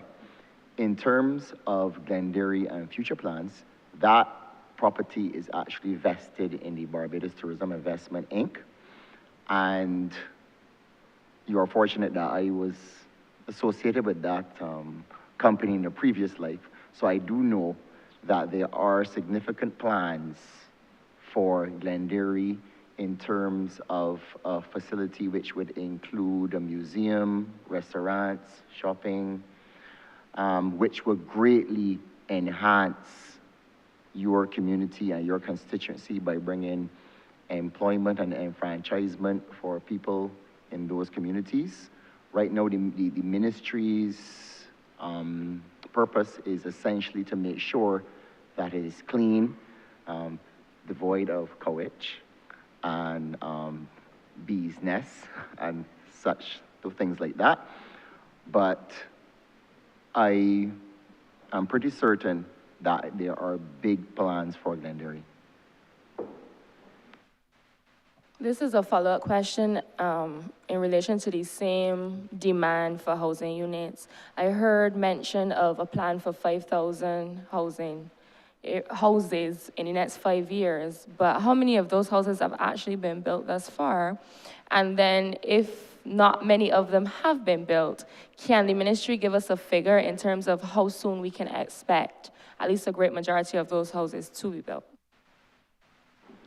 Thank you, Honourable Member. It's a very, very good question. And as I would have said earlier, our approach to building has changed. And this policy was set from the Cabinet, and the Ministry of Housing will employ a more industrialized approach to construction using innovative building techniques. HOPE is a big part of that, and they have been partnering with contractors that have employed innovative techniques in like steel frame. We know we had the experience with East West in terms of being able to construct houses with a different approach using this like steel frame technology. It was a slow wind up, but we have learned a lot from that process, and we do believe that we are ready to take off, and this year increase the number of houses. With HOPE alone, at Concordia and at Fustic, we will be doing about 175 houses alone with HOPE. And at Fustic in particular, we've partnered with a company that is engaging in some pretty innovative techniques. We have a pilot going on with them in which we are going to start with 10 houses. And it looks very promising for us to be able to use this in future developments, especially in places like Lower Burney, which part of that has been earmarked to be able to decrease the density in the Pine housing area. So HOPE will be the engine using innovative techniques. NHC will engage in joint partnerships. We have been meeting with many different individuals, different companies that have very good competencies in using the new approach to building so that we can supercharge. In regards to actual concrete housing developments that are planned, we have Brighton, which is about 40-something odd houses, St. George. We have planned Hinesbury, which will service the constituencies of St. Michael South Central, St. Michael West, and of course, St. Michael Central will get a piece of that. That's about 48 units, which will be mixed. We have some other things planned. What I would like to do for a concrete list of developments, I would like to invite the PS so I can go through each one for you and you can add up to see where we will be at to make sure that, you know, you're holding our feet to the fire in terms of developing. So PS, I want to invite you to be able to go through with the honorable member the developments that we have planned. Well, thank you, Minister. There are a number of developments across Barbados that we are going to be doing. We have to look seriously, though, at whether what we can do in the area of the Bell and Glenderry Prison because of the water zone, and consideration is being given to sewer the area so that, in fact, the area can, in fact, be utilized for housing, as long as we have a proper sewage system in place that is being discussed with the Barbados Water Authority at present. All across Barbados, we are identifying lots that will be developed for housing. So if people want to remain in the area where they live, they will get lots there. If they want to move away from the area, they will live. Both HOPE and the National Housing Corporation will take applications, and you will be able to say your preferred area that you want to live, and from then on, when you get your mortgage certificate, if you qualify for a mortgage, or if you go on the social mortgage package where the house is constructed and you pay for it over time, then you will own your house as soon as it's finished. You can use it for whatever purpose you want to in terms of getting a loan, securing, just getting things done that ordinarily you can't use the property for. It will be yours from the outset. So all over Barbados, we will be doing 10,000 houses in the next 5 years. Not 5,000, we are going to be doing 10,000. 2,000 per year between the private sector and the public sector. Thank you. I was really looking forward to these specifics. I don't know if I heard any of them. The minister did say that you would mention specifics, not just all over Barbados. So if you could be a little bit more specific, I would appreciate it.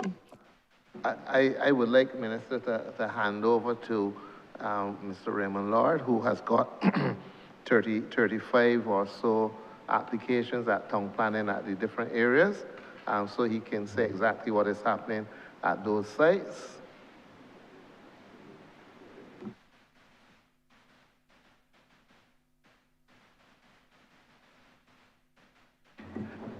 Good afternoon, Chair. Good afternoon, everyone. Raymond Lord, Deputy General Manager, Chief Planning Officer. The National Housing, we've been working on a matrix of over 53 projects as the plan design agency for the housing delivery. We've done work at Concordia, which you've heard before. That has been built out. River Crescent, that's about 80 lots. Concordia is about over 145 lots. We've done work at Coconut Hall, that's about 27 lots with the East-West. We've done Bullins, which is about 28 solutions plus 2 quads. So we're working to produce a number of sites. Right now, we have permission for Searles in Christchurch. That is about 145 lots, if I remember correctly, subject to a variation for a condition. We're actually getting ready to put that back in the town plan, in the revised plan. We are working at Bright Hall, St. Lucie. That is the region of over 200 lots. We just had a good conversation with our good colleagues at town planning to resolve issue there, and that letter should go off to them today, and we should be able to get that back to the board to get a permission for that. That site is going to be a multiple unit site that's going to have quads, townhouses, duplexes, and single detached houses. One of the ways of reaching the target is to increase the density. So in the rural areas that we do developments in, you're going to see duplexes, townhouses, apartment buildings, and single detached, to get the density up in the region of about 14 houses per acre. We're trying to get to about 18, but we see how that design goes. So that's one way of doing it. We're also looking at new areas development, what we call Dodge South, which is the Course Glade. We finished the first phase design. We're hoping to get that town planning shortly. That's about 78 lots at the present time. We're probably going to redesign that to accommodate duplexes and quads and designs. So we are working on a number of different sites across Barbados. The Course Glade is in two phases. The first phase is 78. The other phase will be about 180. We are working on the design parameters for that. So we are working across almost every parish. We have some lands targeted in St. John. I know the Honourable Member for St. John, but no, we haven't left anyone. What we've tried to do at a base level is to ensure that every parish gets at least one subdivision. That's a little difficult because of land use concerns, but we have lands targeted in St. John. We have lands targeted in St. Peter as well. We have a development to go in at St. Joseph with Hope, we call it Branchbury West. That's about 63 units they're looking at there. We were hoping to sit with them and maybe to get an additional couple more units in, but we let their product go forward at this time. We're looking at St. Lucie. Again, government does own large tracts of land in St. Lucie, so we are looking at that as well.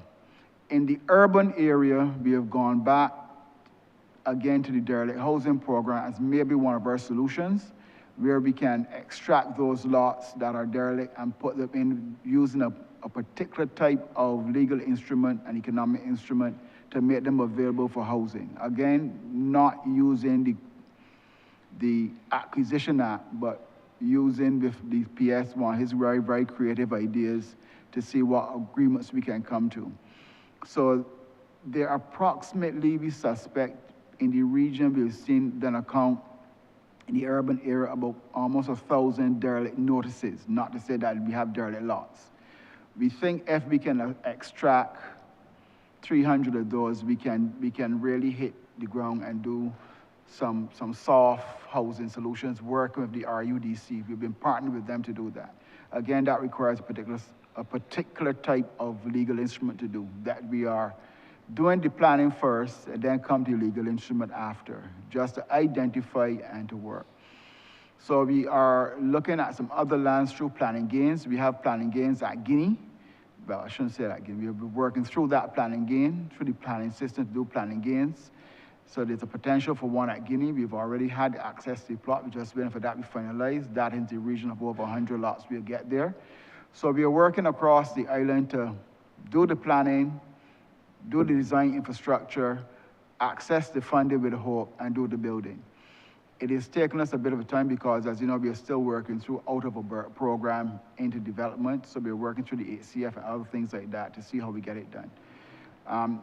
There is a matrix that I have to report on to the Prime Minister. I'm sorry, I shouldn't say the Prime Minister, sorry. To report on to my minister shortly on that we're in PS to redo, that has access to at least 1,400 acres to do housing.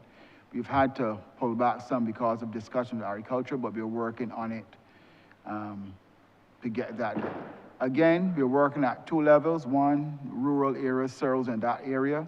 We're working at the town. We have plans afoot for Mason Hall Street. Again, to do not high-rise buildings, no more than 4 stories is right now our design instrument using what we call the Hexplex. We're looking to see how we can get that broadened, Mason Hall Street, Country Road. We're working assiduously for a design for Hinesbury. Our minister has asked us to get in 45 units. That is going to be a bit of a press.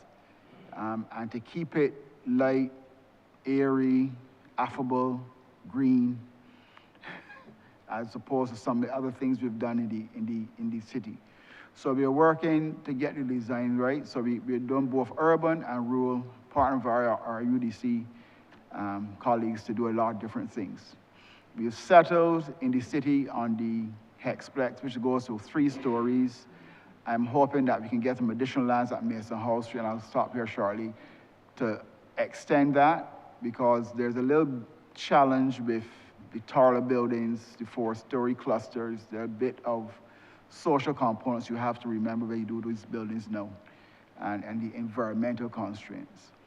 As to a question that came up earlier, we're also looking at Belle Plaine, some of the older estates where we're working with the EPD on a pilot. Hopefully we can get that done to look at the sewage systems in there to retrofit them, have a design component of how to fix the issue.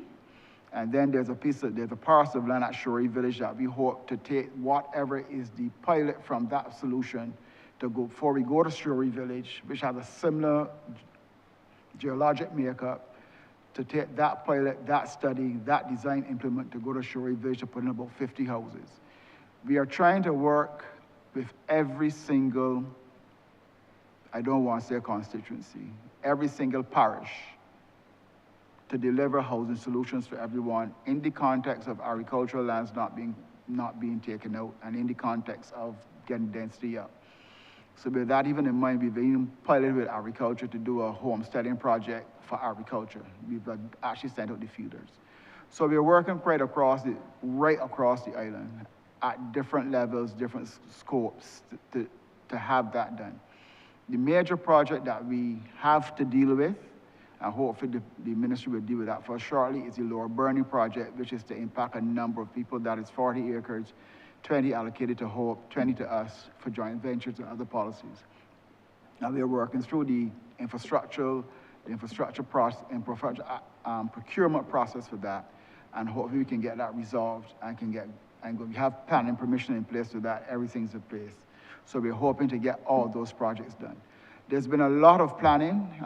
We have to measure twice and cut once, because we can't come back and say we spent the money badly. That doesn't work anymore. That doesn't work. We're not into that.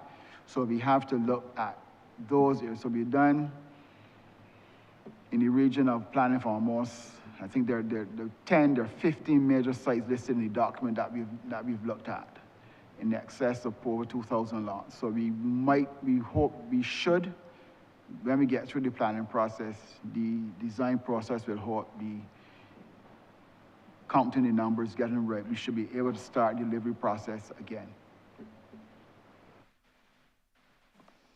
Thank you for that thorough response, Deputy GM. I yield back.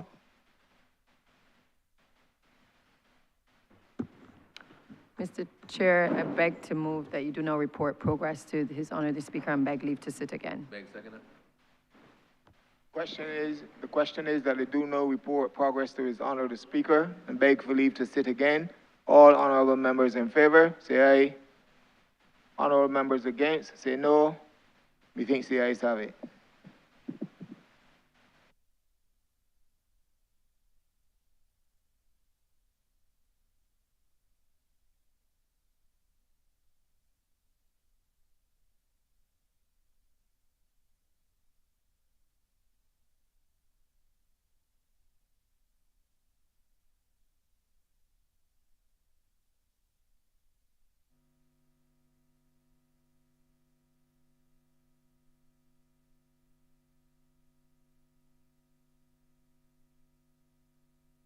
Chairman has reported progress and requests leave to sit again.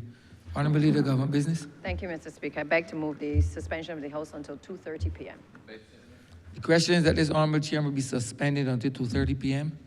All those honourable members in favor, please say aye. Those against, please say no. We think the ayes have it. This Honourable Chairman stands suspended until 2:30 p.m.